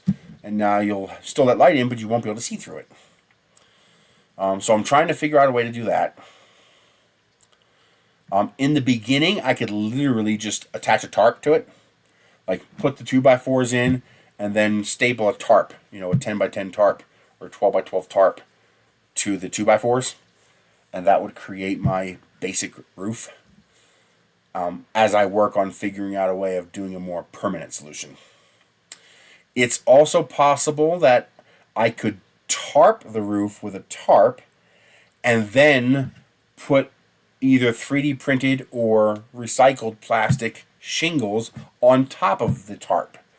So the tarp will create the waterproofing and the shingles you add to it will give it the structure. Because the tarp's not going to last long. You'll get a year or two max out of that tarp. But if the tarp is actually just a vapor barrier layer, just a waterproofing layer, and it's protected with the shingles on top, that would work too, in theory. So I'm even thinking about, if I come up with a few different ideas, making the roof 4 sections. So make the roof 5x5 sections and use a different technique for each section. So try a tarp and then 3D print layer on top for one section, a tarp and recycled shingles for another section, and then another section I could try using support braces and shingles alone without any kind of vapor barrier in between. Come up with a few different ideas and just build the roof in sections where I can use that idea for each one. And then as time goes by, 1 year, 2 year, 3 year, we can see, okay, this one's holding up, this one's holding up. Maybe they'll all hold up, maybe none of them will hold up. But different ways of testing different techniques and see how they hold up over time. And then over time we could figure out, what's a good way to do it, what's not a good way to do it. I'll have to look up some of the rules regarding, what do you call it? Pitch. To find out what the correct pitch angles for handling snow weight. Because we get snow here. So the roof needs to be able to hold up snow weight. Now using 2x4s makes it weaker. But using a 2x4 every 12 inches makes it stronger. Normally your roof is 24 inches center on center. I'm going to be doing 12 inches on center just because it's easier. It's easier to design one block than to have 2 blocks. So it's just very easy for me to put a slot in the middle of a block and say, okay, you're done. You're 12 inches on center. And now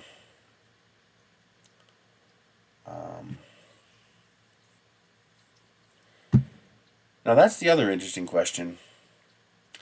How do I handle the ends? I guess I don't have to. The block can handle the ends. I could design top pieces to handle the pitch of the roof, but that would make it less modular.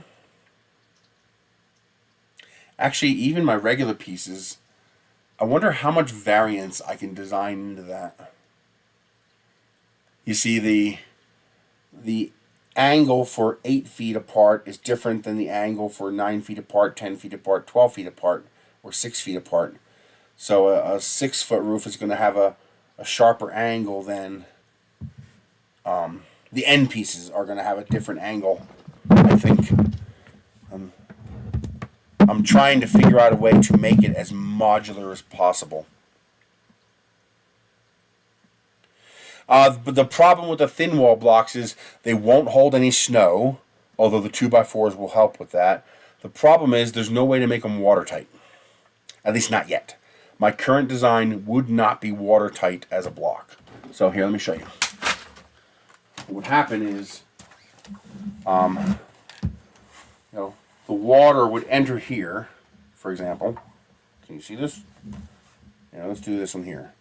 So the water would enter here, and now it could not get through here because there's this piece here. So the water would be in this groove right here. Okay? But the problem is that once the water got down to here, there's absolutely no way to stop that water from going all the way through. And so every tri-point, every time you have a point where these 3 points come together like this, water's going to leak through.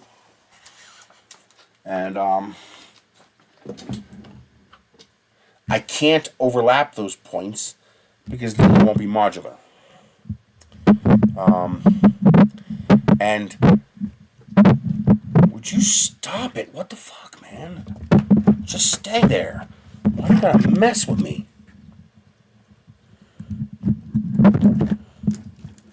God damn it. Gravity sucks sometimes. Sometimes gravity can just blow me.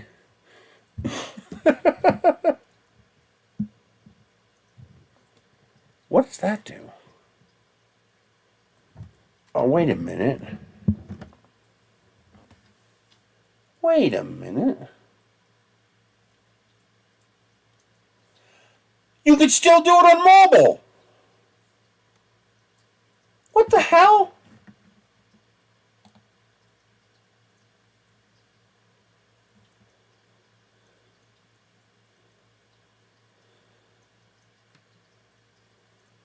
Are you kidding me?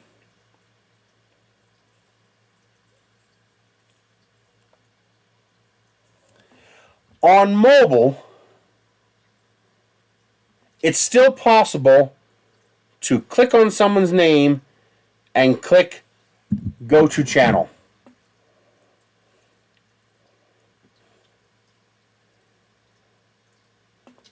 Are you kidding me?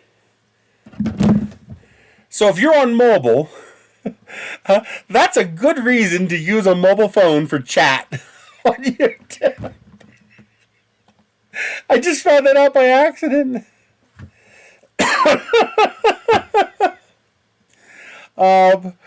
If you use your mobile phone to access the live chat and you touch on a comment, if they have a YouTube channel, you can click on go to channel. Okay, that's the answer. So if anybody wants to see somebody else's channel, use your mobile phone to bring up the chat.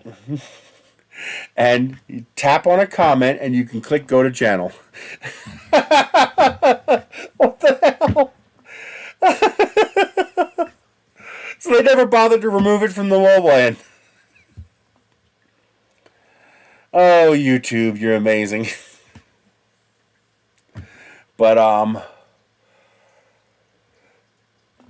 the walls do not have to be watertight.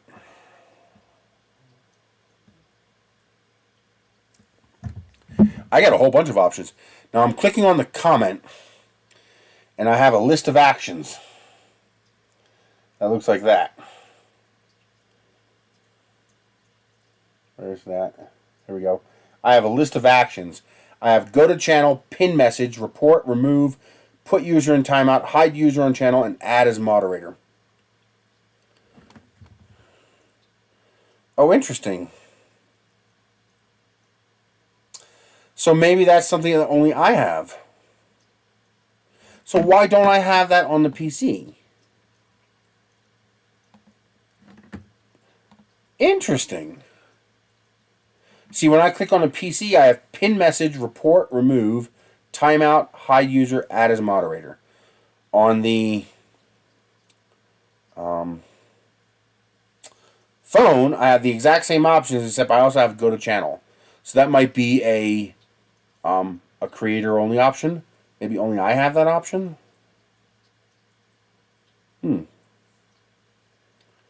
Interesting. I wonder. Let's see if I can find somebody else who's live. Let's see. Live. Here we go. Nat Geo.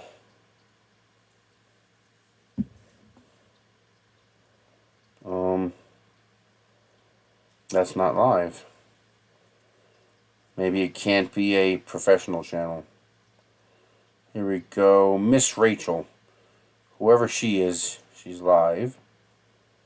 I think. No. Is she live or not? I don't see chat. Okay, so let's get rid of that. Is nobody live?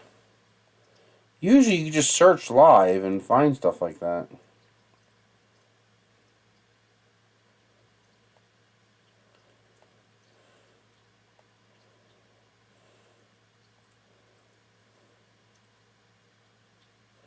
NASA has their comments turned off.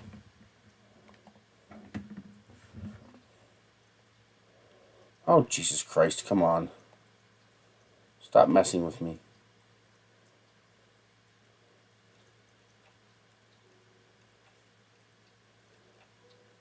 Live chat, here we go. You're right, okay. If you're not the owner of the channel, all you have is reporter block. That's too bad.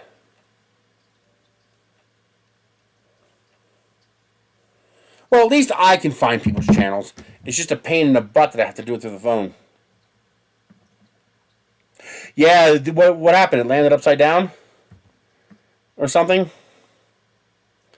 I have it in my queue to watch, but I haven't watched it yet.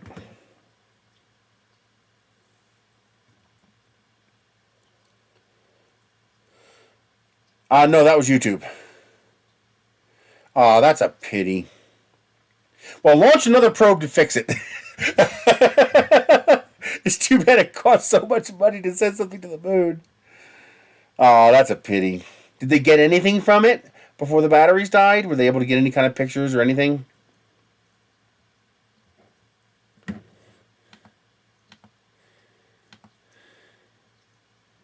Oh, if you guys like anime and you wanna, you wanna get anime for free without using torrents, I found the new site. Do a Google search for this. I maxed out my data cap last month. I downloaded like 1.5 terabytes of anime.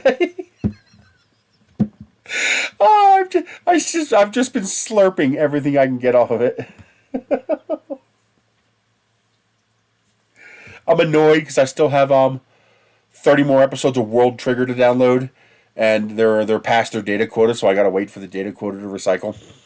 I don't know if it's daily or weekly or monthly or whatever, but they hit their data quota for those files, so I gotta wait.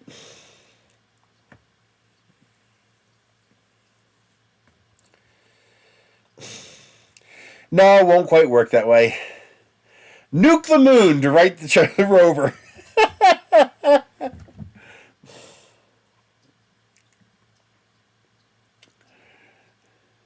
Boy, talk about nuking the moon. That's another anime series that I absolutely loved. I mean, I'm talking the last roll call actually brought tears to my eyes. It was so good. Assassination Classroom. Fantastic series. Absolutely fantastic. For people who are unaware, most people know by now, but anime is not the same thing as cartoons. Cartoons is Saturday morning cartoons that your kids watch. Anime is It's regular TVs and movie shows that are just animated instead of live action. That's it. That's the difference. Now, some anime is very, very Japanese. I'm going to tell you this straight up. The Japanese people are fucking weirdos. I pray they never change, because that's probably why all the cool shit comes from there. But, yeah, the Japanese people definitely have some quirks. And, but that's part of the charm. If you want to see all the Japanese quirks in a series that's pretty good, watch a series called Food Wars. They have orgasms over food.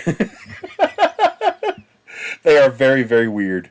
But a series I'm watching right now that's absolutely fantastic. It's going to make me very, very sad when I get to the last episode. I got like 5 episodes left. I really, really hope they make more episodes. It's called, one of my favorite animes is animes of regular life. Meaning the main focus is not aliens or invasions or monsters or OP characters and stuff like that, which those are all entertaining and fun as well.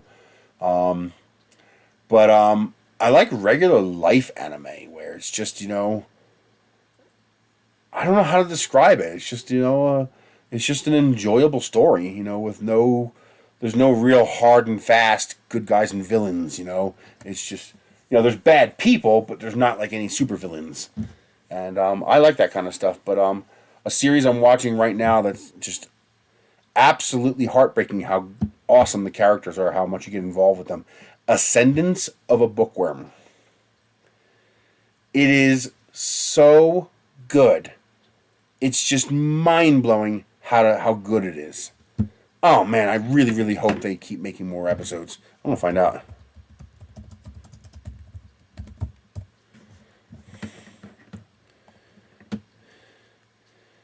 I really hope they keep making more of this.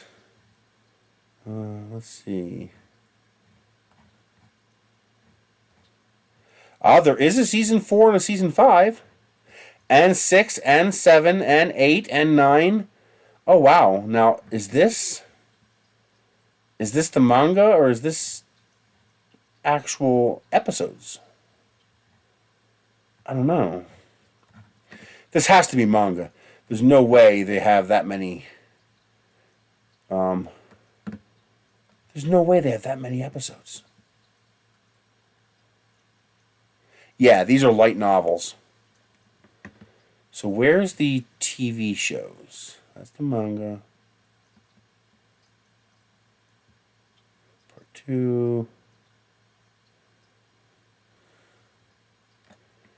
I don't see anything listing the anime official website.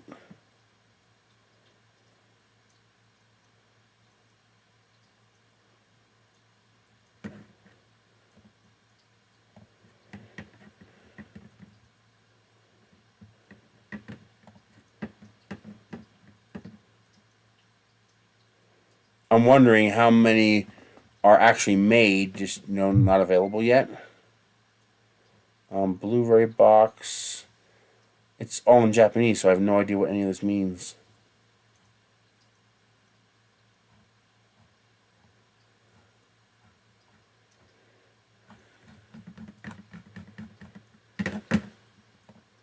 I'll have to look it up later. I don't want to waste time now doing that.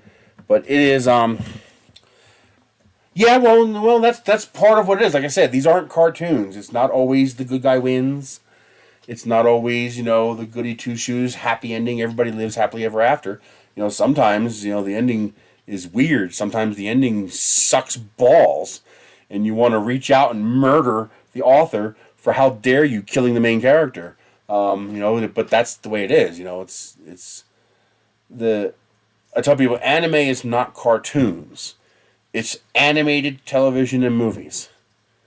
I mean, it's no different than, any other TV show or movie. It just happens to be animated, and of course the range is just as much. Sometimes you'll have, your B class movies and TV shows that, okay, they're fun, but you can tell the quality is pretty low. And then sometimes you have stuff that's just epic. If you've ever watched anything from Studio Ghibli, you know what I'm talking about. Any Miyazaki film is a masterpiece. Spirited Away, or Howl's Moving Castle, or Your Name, or Kiki's Delivery Service, or Porco Rosso. Any of those. My Neighbor Totoro, one of my favorite movies of all time. Sometimes it's action, and sometimes it's fantasy, sometimes it's sci-fi, sometimes it's monsters and demons and zombies, and sometimes it's just a tearjerker feel-good movie. And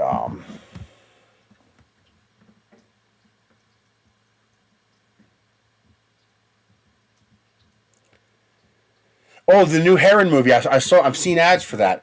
I want to see that too. I love their stuff, but now some of the stuff is, disturbing. I just watched a series called Made in the Abyss. Fantastic fantasy adventure series with a very unique twist. It's very interesting.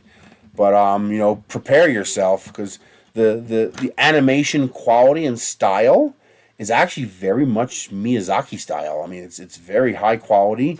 It's very fun and very toony. And you actually feel for these characters. But the show has a dark side. I mean, there's a lot of murder, there's a lot of gore, and there's a lot of child torture. The villain does some really bad shit. And so you got to prepare for that. Like I said, one of the first things I tell people is anime is not for children. Okay? You make sure you look at whatever you're thinking about showing to your kids before you show it to them. Because anime is not cartoons for children. Some of it's perfectly okay for children. Like any other program. Like, I would very gladly allow, my kids to watch MacGyver or A-Team or Knight Rider or Quantum Leap or Airwolf. But there are some things where I'd be hesitant to allow kids to watch. And anime is absolutely the same thing. In fact, anime is worse because the Western culture here in the U.S. has a different perception of animated cartoons. And a lot of people don't realize that there's some very adult content that is animated in Japan.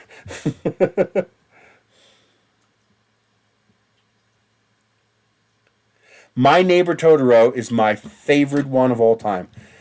I want a cat bus so goddamn bad. I gotta show you this. Oh my god, I would kill for a cat bus.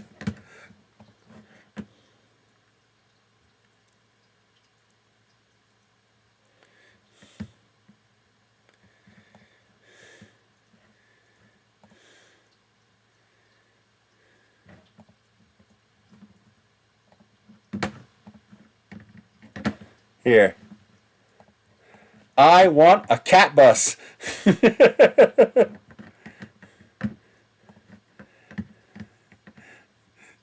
The cat bus would just be amazing. Look at this. Just do a search for cat bus on Google. But I love my cat bus. Yeah, anything Studio Ghibli is very safe. You download anything now. A lot of Studio Ghibli. Yeah, I have one somewhere. I didn't print a full cat bus. I printed a silhouette as a key holder. Anything Studio Ghibli is kid safe, but might not be kid entertaining. Most Studio Ghibli movies are more adult oriented as far as intellectual content. But kids will usually enjoy it, and there's nothing dangerous for kids in a Studio Ghibli film. Some of them are very, very kid-friendly, like Ponyo. Ponyo would be very kid-safe. Well, not just kid-safe, but kid-friendly, meaning the kids will probably enjoy it. A movie like Your Name or Spirited Away, movies like that, your kids might enjoy, but they might not understand. The intellectual value of those films might be higher than your kid can comprehend. Those get into complex subject matters that might not be kid understandable, but they are kid safe. There's no gore or blood. There's no overt sex or things like that. Yeah, I was thinking about putting a cat bus on the roof of the bus, but I don't know if you noticed, but I did have two little mice up in the windows because the cat bus has I don't know if you noticed.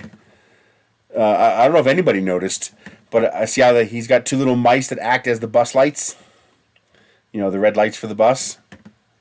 I had two little mice in the windows of my bus. I don't know if anybody ever noticed that. But that was a reference to My Neighbor Totoro.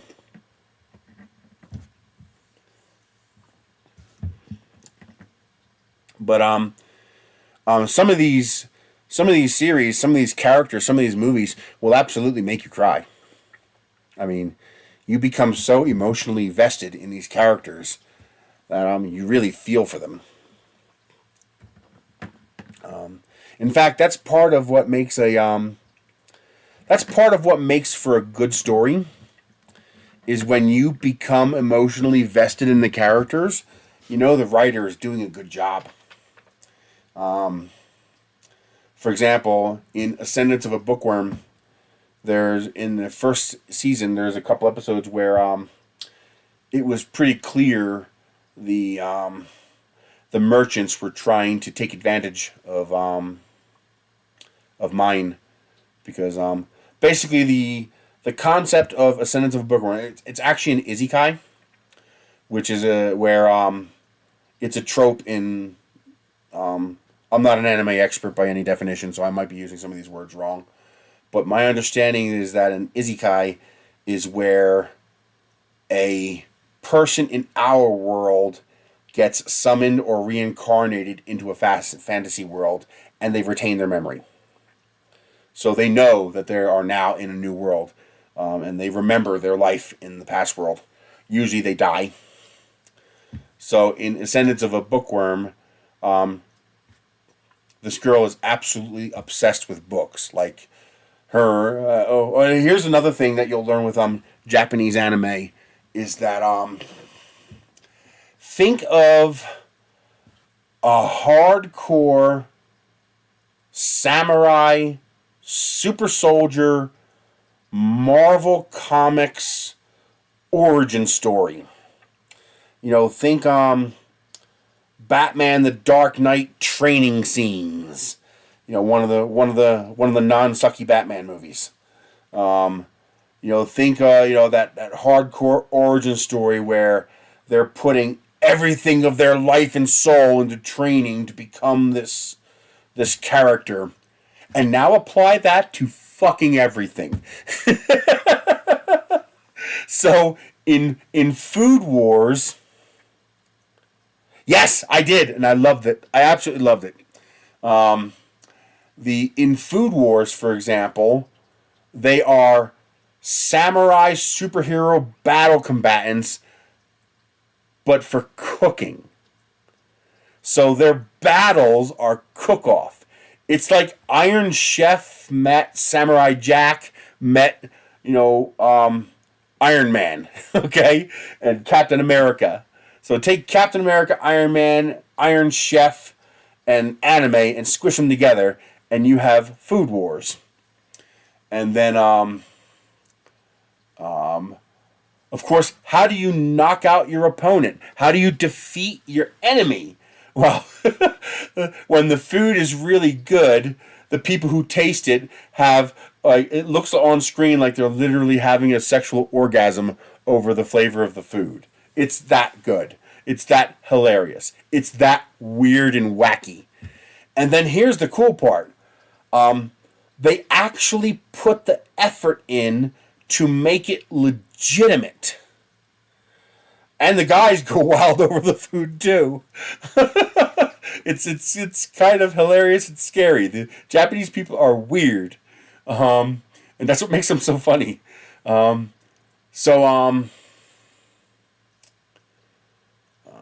now a lot of them are cheesy. A lot of the isekai animes are a bit cheesy because usually the character who's being summoned from another world is way overpowered. Like he's OP to the extreme. Like, oh, you're a level 22 mage? I'm a level 9,999 mage. Zap, you're dead. It's that kind of overpowered. It's kind of silly overpowered. And a lot of those don't last long. You know, you'll get one 12-episode run and that's it. It's done. But some of them are really good and some of them last. Like another one I like a lot. I really hope it gets a third season. Is reincarnated into a fantasy world with my smartphone. Yeah, not kidding. His smartphone becomes his main tool in the fantasy world. So basically, most of the isekai films happen, you die, and then you get reincarnated into a fantasy world, but you get to keep your memory. And they love doing fourth wall breaks with that kind of stuff too. The smartphone series, basically the guy died by accident. God did something. God screwed up and accidentally killed this kid. Oops, I didn't mean to do that. And so he felt bad, but because the kid died, he couldn't put him back into his own world because it would fuck up the timeline, the dichotomy of that world. That world would be screwed up if he got reincarnated back into his own world with his own memories. And so he says, "Oh, I have to send you to a different world, but I'm going to help you out." And he makes him very OP. This is one of the few where he's extraordinarily overpowered, but it doesn't feel overdone. It feels right. But he's like, "Is there anything you want?" And he's like, "Well, can I keep my phone?" And God says, "Sure, why not?" He's like, "You won't be able to call anybody in another world, but you'll otherwise be able to use it like normal." And he can use magic to keep it recharged. And he can even still access the internet. So he can access the internet of our world, but he can't actually communicate with our world, so he can't send somebody a message. And God modifies his phone so that, for example, the maps program works on the new world. So he has magic GPS. And but it's really entertaining. It's good. And of course there's the harem of girls and stuff like that. And I'd like to see the inverse. Most of the time it's a guy being isekai'd and he gets all the girls. I'd like to see that happen to a woman and her be the hero. And it'd be interesting to see what they come up with for that. And no,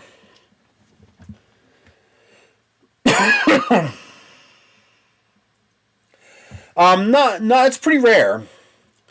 Well, at least it's rare. Okay, it's not rare. It's rare for me. So I do have one major problem with anime, which is why I love KO anime so much. I can't do subtitles. I used to think it was an eye problem because I only have one eye, but now I'm thinking I don't think that's it.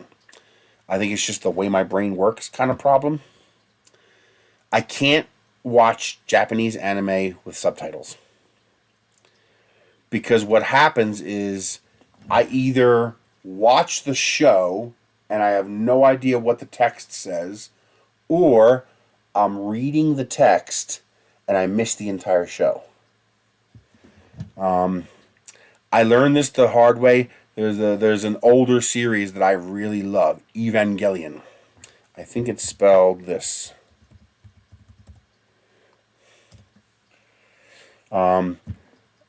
Basically, they have these semi-organic cyborg Eva suits robot suits that they can pilot. The Evangelion is also one of those very complex shows that, I still don't fully understand the ending, and it has multiple endings. It's very strange.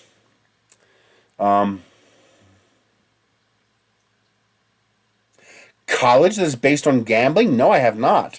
I was going to get into that next, though, is that they will treat any subject matter like samurai warriors in an Iron Man origin story, Captain America origin story, Dark Knight Batman. I don't know how else to describe it, but they take it to the nth degree, but they'll do that with anything. So Food Wars is a competitive battle environment, but it's with food. And then they also have volleyball ones. They have one where the entire show, there's no fantasy in the show at all. The entire show is elite geniuses in an elite classroom, and they combat each other with their intelligence.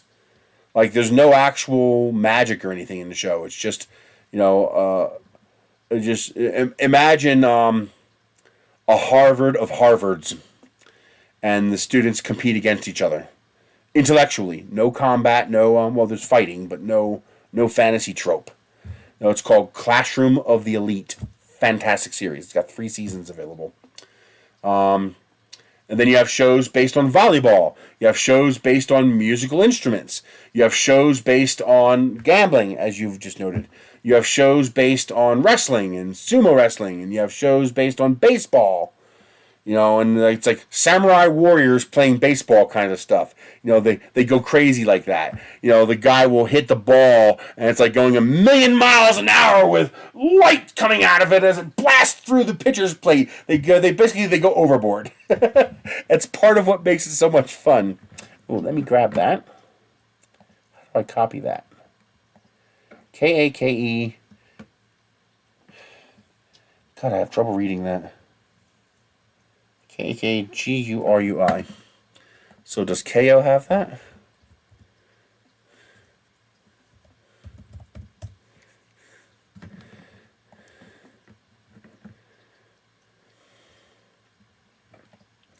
Kakegurui. That's misspelled.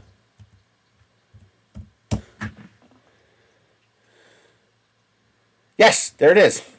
Yeah, I saw that. That's in my queue to download. Oh, and that's got 2 seasons available. So on KO Anime, here it is. And this is available, the season 1 and season 2. Plus Twin, I guess that's a side story kind of thing, like OVA. And it's in dual audio, which means it has English. And the cool thing is when you go to it, like I click on it, and here it is, season 1, season 2, Twin. So I open this up, and it actually opens up a Google Drive. Now, the bad thing is you can't download this all. Do not use the download all button, because it's going to try to zip it up, and you can't zip up 14 gigabytes. It's just not going to work. But you can usually download 10 to 12 episodes simultaneously without a failure. So you have to click on here, you have to click on download, you have to wait for the scan to finish. You have to click this every single time, but you can queue these downloads up, and it's fast because it's Google Drive. And because it's not a torrent, you don't have to worry about getting in trouble. Now, the only problem, did you guys see any of what I just showed you? Yes, you did. Good. Now, the only problem with the programs is that I like streaming them to my TV. My laptop plays the files fine. My phones, my tablets, they all play the files fine. But they're all HEVC H.265 files. And you cannot stream an H.265 file through Chromecast. Now, there might be an exception to that. Chromecast Ultra and Chromecast 4K might be able to do it. But regular Chromecasts, all the old ones, they do not support H.265. So I had to install Handbrake and use it to convert them all to H.264. You also have to convert the audio. AC3, AAC, and MP3 you can direct pass through. But Opus and the other weird formats that they have are also not Chromecast compatible, so you need to convert them. But you can program I use very fast 1080p. So it takes about 3.5 minutes to convert an episode. So it's very quick. I queue up a couple of hundred of them, and my laptop just chews on them until they're done. And but once I convert them to H.264, I also get rid of all the other audio tracks, so I only have the English audio track. And if it's a movie or an episode that doesn't have the English, I burn in the subtitles, because you also cannot use subtitles through Chromecast. So you have to burn the subtitles in. So, for example, there's some shows where the first 12 episodes are English, but the 13th episode is Japanese. But yeah, I convert everything to H.264, and I've already got a 2 terabyte hard drive just filled. Like I only have like 80 gigabytes free on this drive. So this drive is pretty much full of all my anime. Like 2 terabytes. It's kind of crazy. I binge watch this shit. I'll load up 20 episodes and just fall asleep watching it. But yeah, that's on my list to download. Now here's the cool thing though. A lot of the times they'll actually put, now sometimes they don't. Sometimes it's just pure fantasy. But a lot of the times they will actually put the work in to make it properly realistic.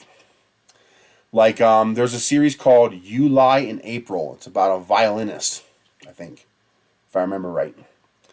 And they will act, and they actually, or no, that one might be the piano. You Lie in April, it might be the piano one. But they actually rotoscope the artists playing the music. And the details are ridiculous. Like, the one guy, there's a guy who actually goes through this stuff. And he noticed that in the piano, not only did they get all the notes correct, meaning if you could watch the notes that the guy played, they're real. Like, you could watch them go, okay, and you play those same notes, and you play the same song. So they're actually animating the proper keys being pressed to make the music. And they actually animate the keys correctly. So, the ivory keys on a piano actually have some decent mass, and they actually have a moment of inertia. And when you whack one of those keys, they actually bounce, and they animated the bounce. So they got all the details, and some of them are a complete farce. Like, what you see on the screen has nothing to do with the actual music. It's just bullshit animation. But a lot of the shows, they actually go into all those details, and that's part of what makes it enjoyable. It's it's part of what makes it Japanese. The people are weird. The Forest Piano. Forest Piano. Is that available? It might be under top 100 requested. That came up for some reason. True Tears, Codebreaker, Trinity Chaos. There it is. Oh, season 1 and 2, dual audio. Piano no More. Forest of Piano. That is actually available. I'm amazed.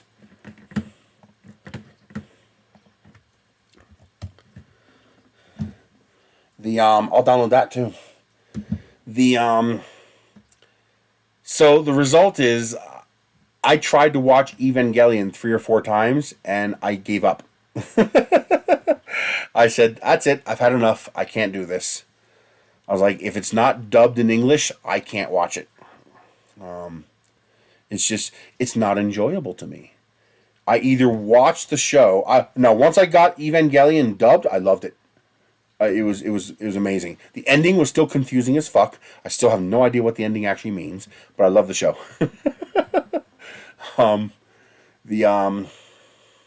The other important thing is to make sure you watch everything in the correct order. They have specials, they have movies, they have OVAs, they have shorts, and they all fit in specific spots. So usually if it's not already done, I'll just do a search on the correct watch order. And what I'll do is I'll rename the files. Yeah, the last episodes got weird. It got very, very weird, and it got very hard to understand. There are some sites that explain it, and I've got to go through them. I just haven't had time. It still made it. I still enjoyed it, but the ending was very strange. And part of the reason it was strange is that there were multiple endings.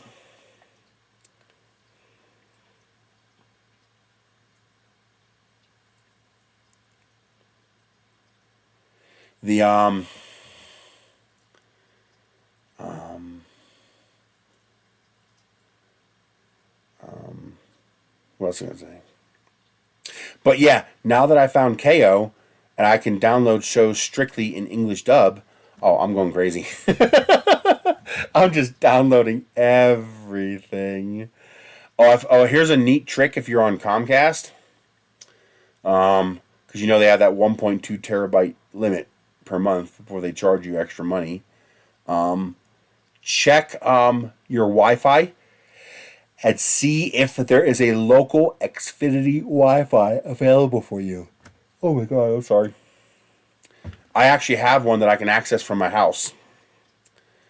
Xfinity Wi-Fi you can access all over the country if you have a Comcast account. Hey, DeWitt! I finally got a perfect block, dude!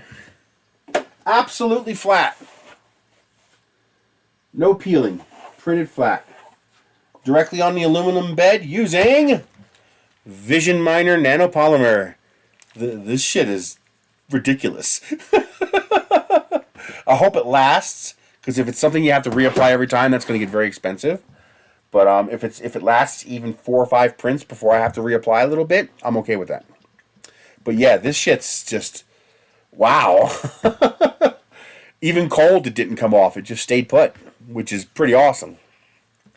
But here's the cool thing. If you access an Xfinity Wi-Fi access point, the data you use on that access point is unlimited, and it does not count against your data quota. So all of our TVs are connected to the Xfinity Wi-Fi connection, not my home internet connection. Which means all the data we use watching YouTube and Amazon Prime and stuff like that doesn't count against my data quota. Yeah. Well, I also started using it.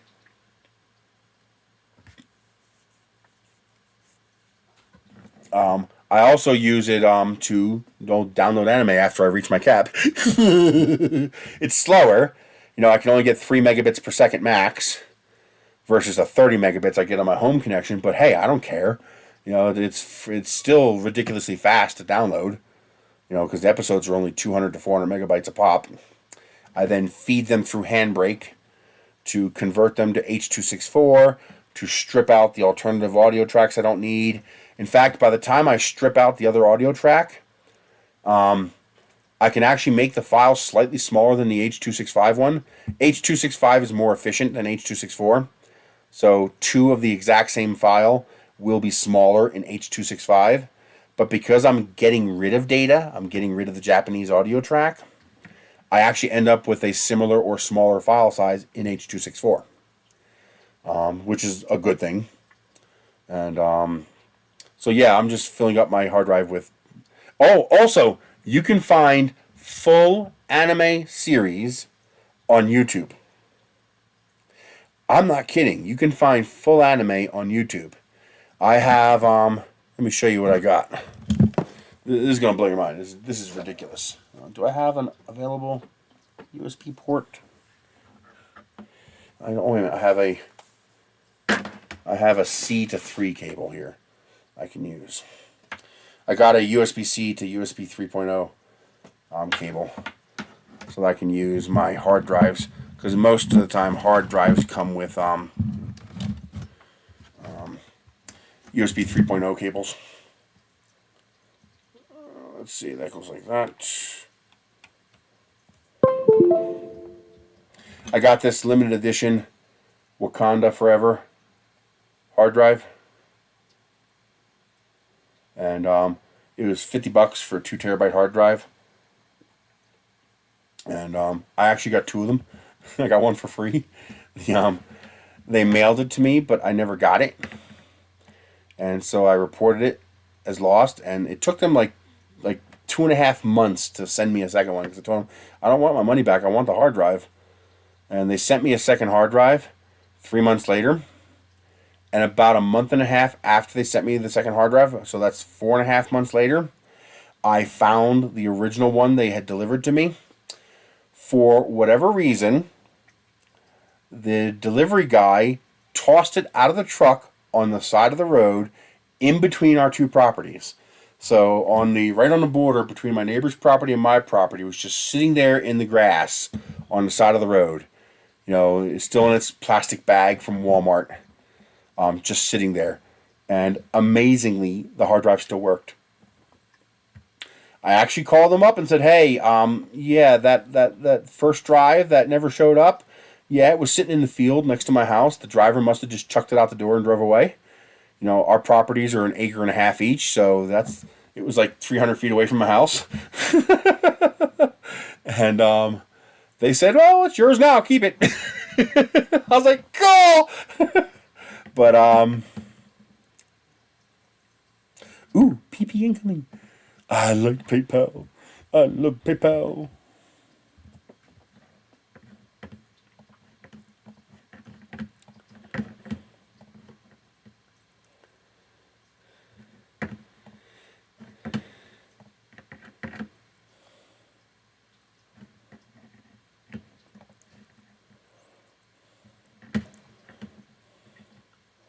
Oh, hell yeah. Who sent that? Colin, dude, you rock. $52. Let me get that transferred into my bank account. You rock, dude. Thank you.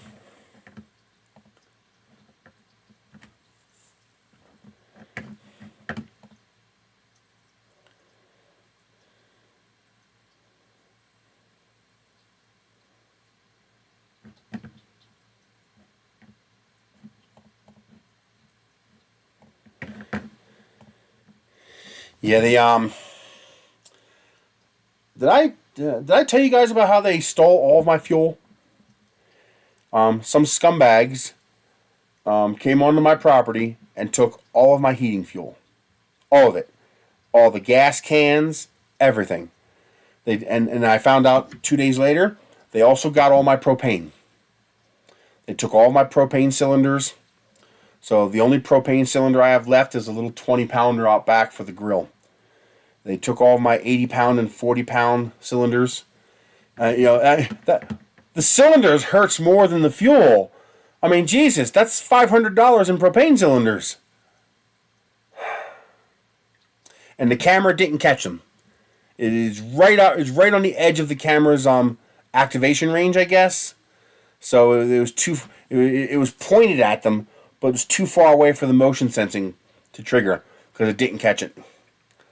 And the camera wouldn't have helped me get it back, but at least I can vent on the video. Yeah, I know. The meth is pretty bad around here. It's partially my fault. I have one of those big platform hand trucks. You ever go to Home Depot? You notice how they have the two different kinds of push carts. You have the one with the rails that you can put lumber in. Then you have the big flat ones.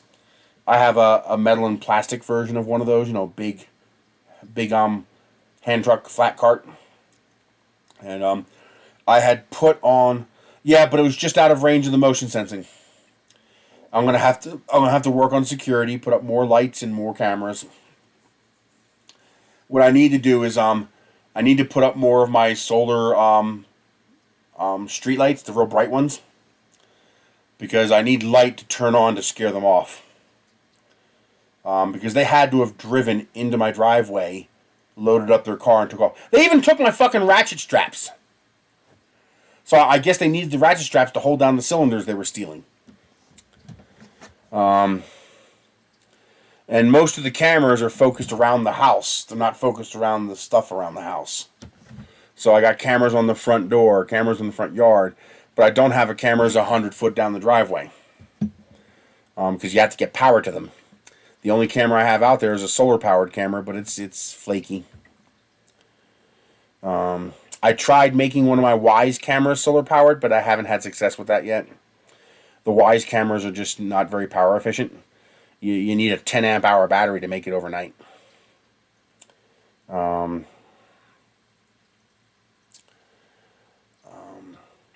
But they stole all of my gas containers, so my 4 5-gallon gas cans and my 15-gallon gas caddy.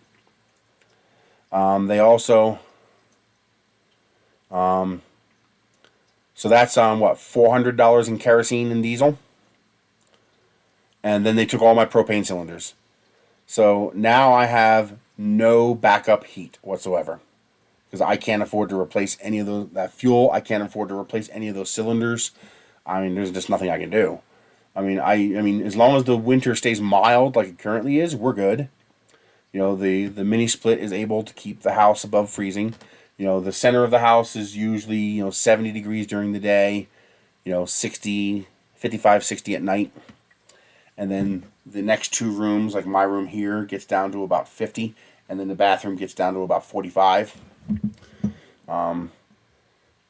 Because the multi-head mini split died, and I can't get a hold of the guy who installed it, so I have no warranty. Yay! Yay me!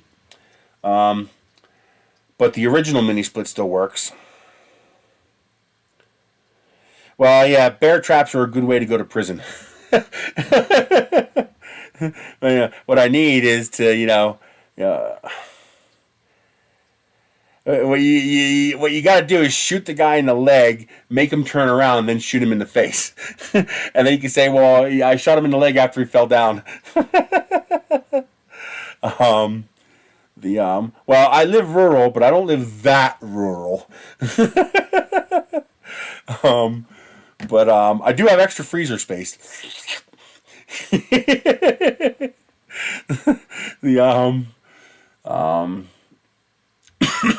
I brought the fuel around from the back of the house on the cart to the front because I was getting ready to set up the 55-gallon tank outside. I have a 12-volt diesel pump. I was going to use that to run in the house so that I can basically have a little hose in the house, and I'd press a button and it would suck fuel out of the 55-gallon tank and put it into my kerosene heater or my diesel heater, depending on which one I was using. And I can't afford to run those heaters. You're talking $400 or $500 a month in fuel to run them. But I had enough fuel for 20 days. So if we got a really nasty cold front that just made it cold enough that the little mini split couldn't handle it, I would have 20 days of fuel for nighttime. And now I have 0. And I can't, even if I had the money to get more fuel, I have no gas containers to go get more fuel because they took all the containers too. If I catch someone on my property, I'm going to have some 2A fun with them. Yeah. That's a definite.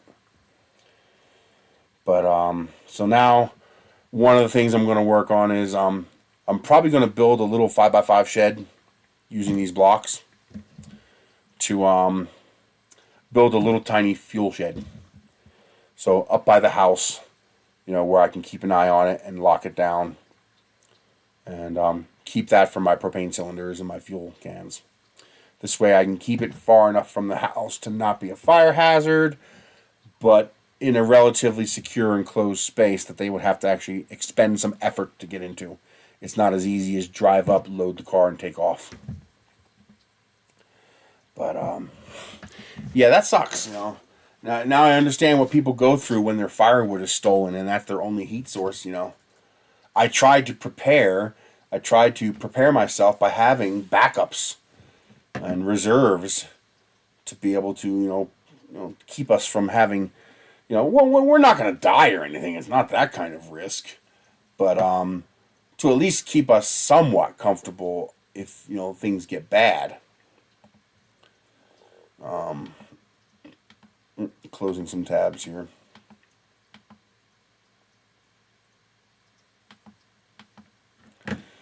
But I want to keep that open.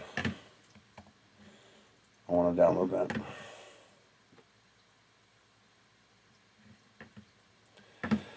That one. Well, that's not going to help. If they can see them, they're going to take them.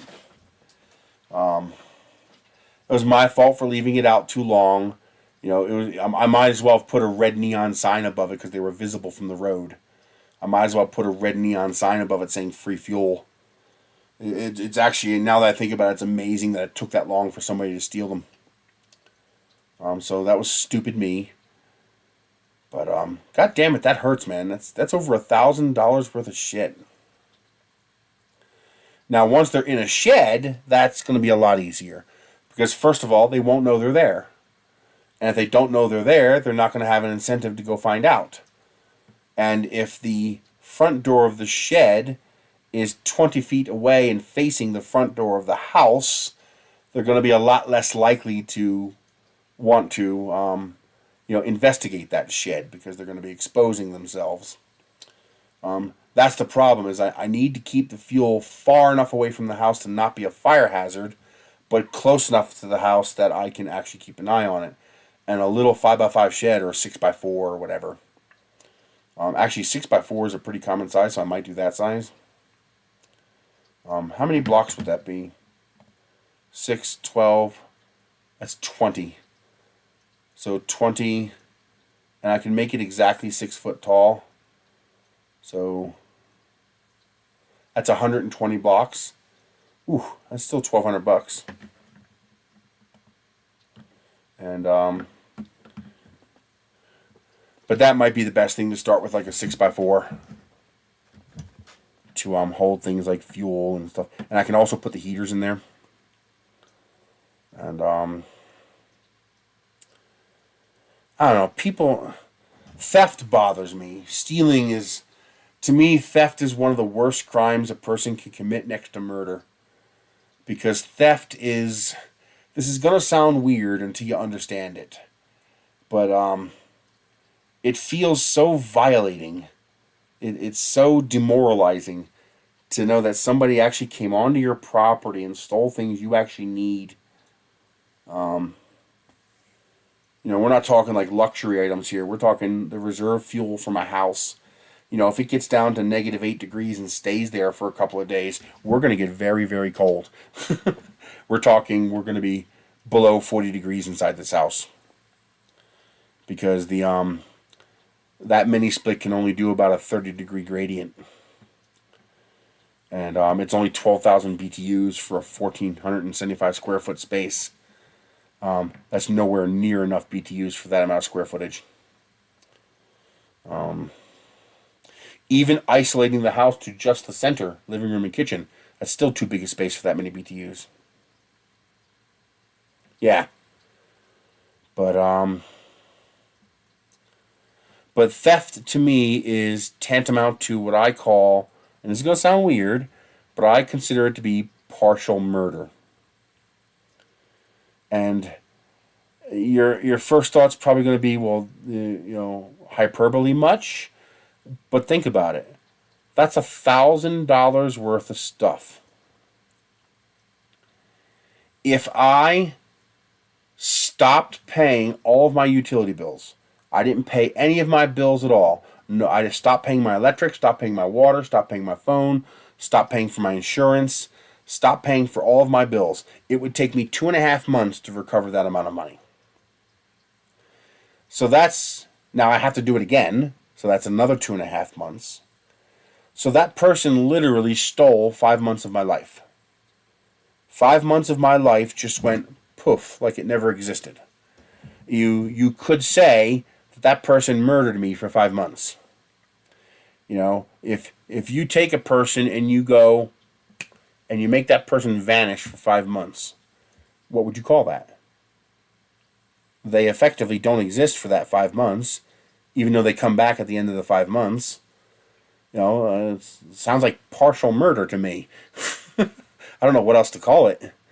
But they stole a chunk of my life, and a substantial chunk. We're not talking about, stealing a $20 item that you could work 2 or 3 hours to get back. We're talking $1,000 worth of shit here. And that's if I can find more of it used. And used prices are skyrocketing right now.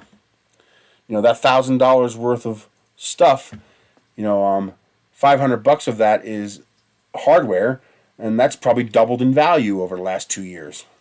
I mean, what do propane cylinders sell for right now? Marketplace. Are you gonna do what I said? Let's see here. I haven't even looked because I don't want to know. Well, the prices aren't that different. here's a 100-pound cylinder for $120. Let's see. Those are water tanks, and that's the only one available.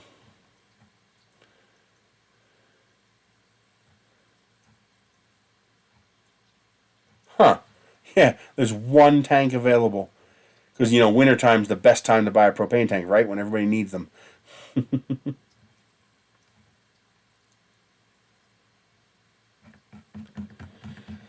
So they're they're 20% more expensive than they were when I bought them. I think I paid $80 for my 80-pound tank. And now a 100-pound tank is $120. So that's about $100 for an 80. So they're up 20%. What's really hurts is the fuel. I bought that kerosene when it was $4.50 a gallon, and I bought the diesel when it was $2 a gallon or $2.60 a gallon. Yeah. It was just under $3. Well, now diesel's almost $4 a gallon, and kerosene is $11 a gallon. So it would cost me $500 to replace that liquid fuel. $200 more than what I paid for it initially, which is why they stole it. The bad news is, if they have a truck, it might be diesel. Diesel trucks are pretty common around here, and a diesel truck will burn obviously diesel, and it'll also burn kerosene without a problem. What I'm really hoping is they have a gas car and they dump that fuel in their gas car, so at least they'll have a trashed engine now. I'm really, really hoping they dump that fuel in their gas car. I'm hoping they dumped enough in there to mess up their car. See you later, Colin. Thank you very much again. That was amazing. But for now, we're okay. As long as it gets to, high 30s or 40s during the daytime, the house builds up enough residual heat to make it through the night. And the mini split's able to keep up, and we're comfortable. We have nice thick blankets. We're good. As long as we don't have, a freeze, like a real bad freeze, where it stays, below freezing 24/7. As long as we don't have any days like that, we'll be okay. It just sucks, not having that reserve now. And, what are you going to do? Eat them. That's my solution. Eat them. So I'm going to print more blocks now that I have the nanopolymer to get it to stay put. And so I'm going to go crazy printing these blocks for as many rolls of PETG as I have. And see how it goes together. I think I'll probably start with instead of starting with the wall, which needs, almost 300 kilograms of plastic, I think I'm going to go with the little shed first, since that only requires 200 kilograms of plastic. And so I can build that a lot faster. Especially if I make it a short shed. If I make it 6 feet instead of 7 feet. I prefer 7 feet because I'm tall and I hate, what do you call it? Squatting. I hate squatting in a building because it's short. And so I'll start with building that. And I can experiment with the 2x4 idea for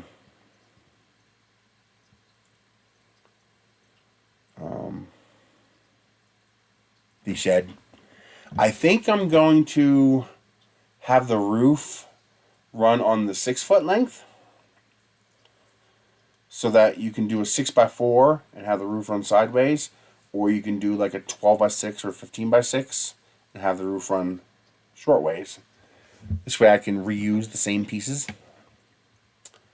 What I'm probably going to have to do is design roof pieces. It's not that many. if I design for 4, 6, 8, and 10, that's going to be the common sizes people are likely to build something like this for. So 4, 6, 8, and 10 will cover pretty much every size you're going to build. The one thing I have to find out, though, for the smaller sizes it doesn't matter, but for the 10 by 10, they've reduced our unpermitted allowance to 120 square feet instead of 200 square feet. So my question is that 120 square foot interior volume or 120 square foot footprint? So does the outside perimeter have to be 10 by 10 or the inside space be 10 by 10? I gotta find out. And yeah, I gotta figure that out. But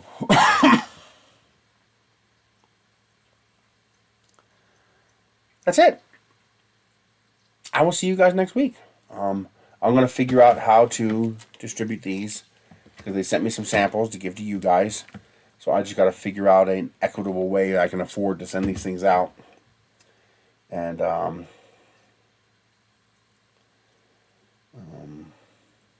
I want you guys to get some goodies. Like I said, I'm probably, unless they're willing to give me more samples, I'll see if they are. But I'd like to, that's all right, man. But I'd like to give some out to, I'd love to have 3 sets. Give some to the live streamers, give some to the patrons, and give some away at the Rocky Mountain Murph to any of my viewers who show up. Because I think it's going to be fun this year. I think it's going to be big. And that's it. Go from there. I can't think of any other food deals. Keep checking filament deals on Amazon. Every now and then I see, some rolls pop up for $10 a kilo, but usually there's so few a number available, I don't bother posting a link because it'll be gone instantly.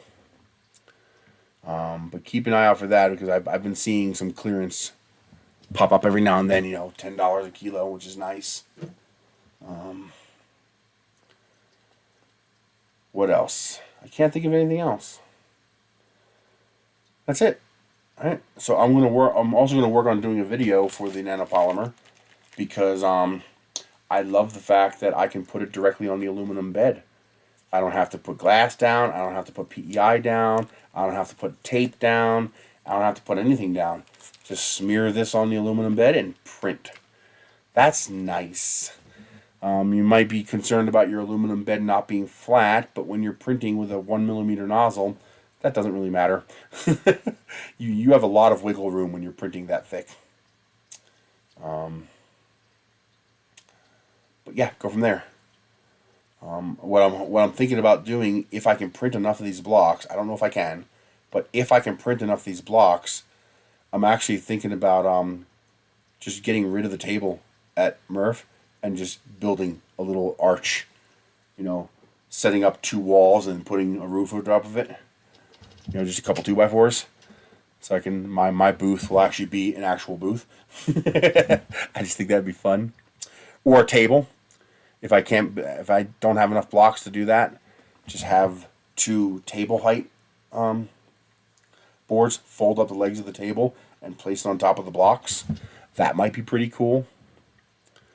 A way to differentiate, my table from the others, make it stand out, and go from there. All right, I will see you guys later. Thank you very much for tuning in. I'm going to watch the rest of Ascendance of a Bookworm.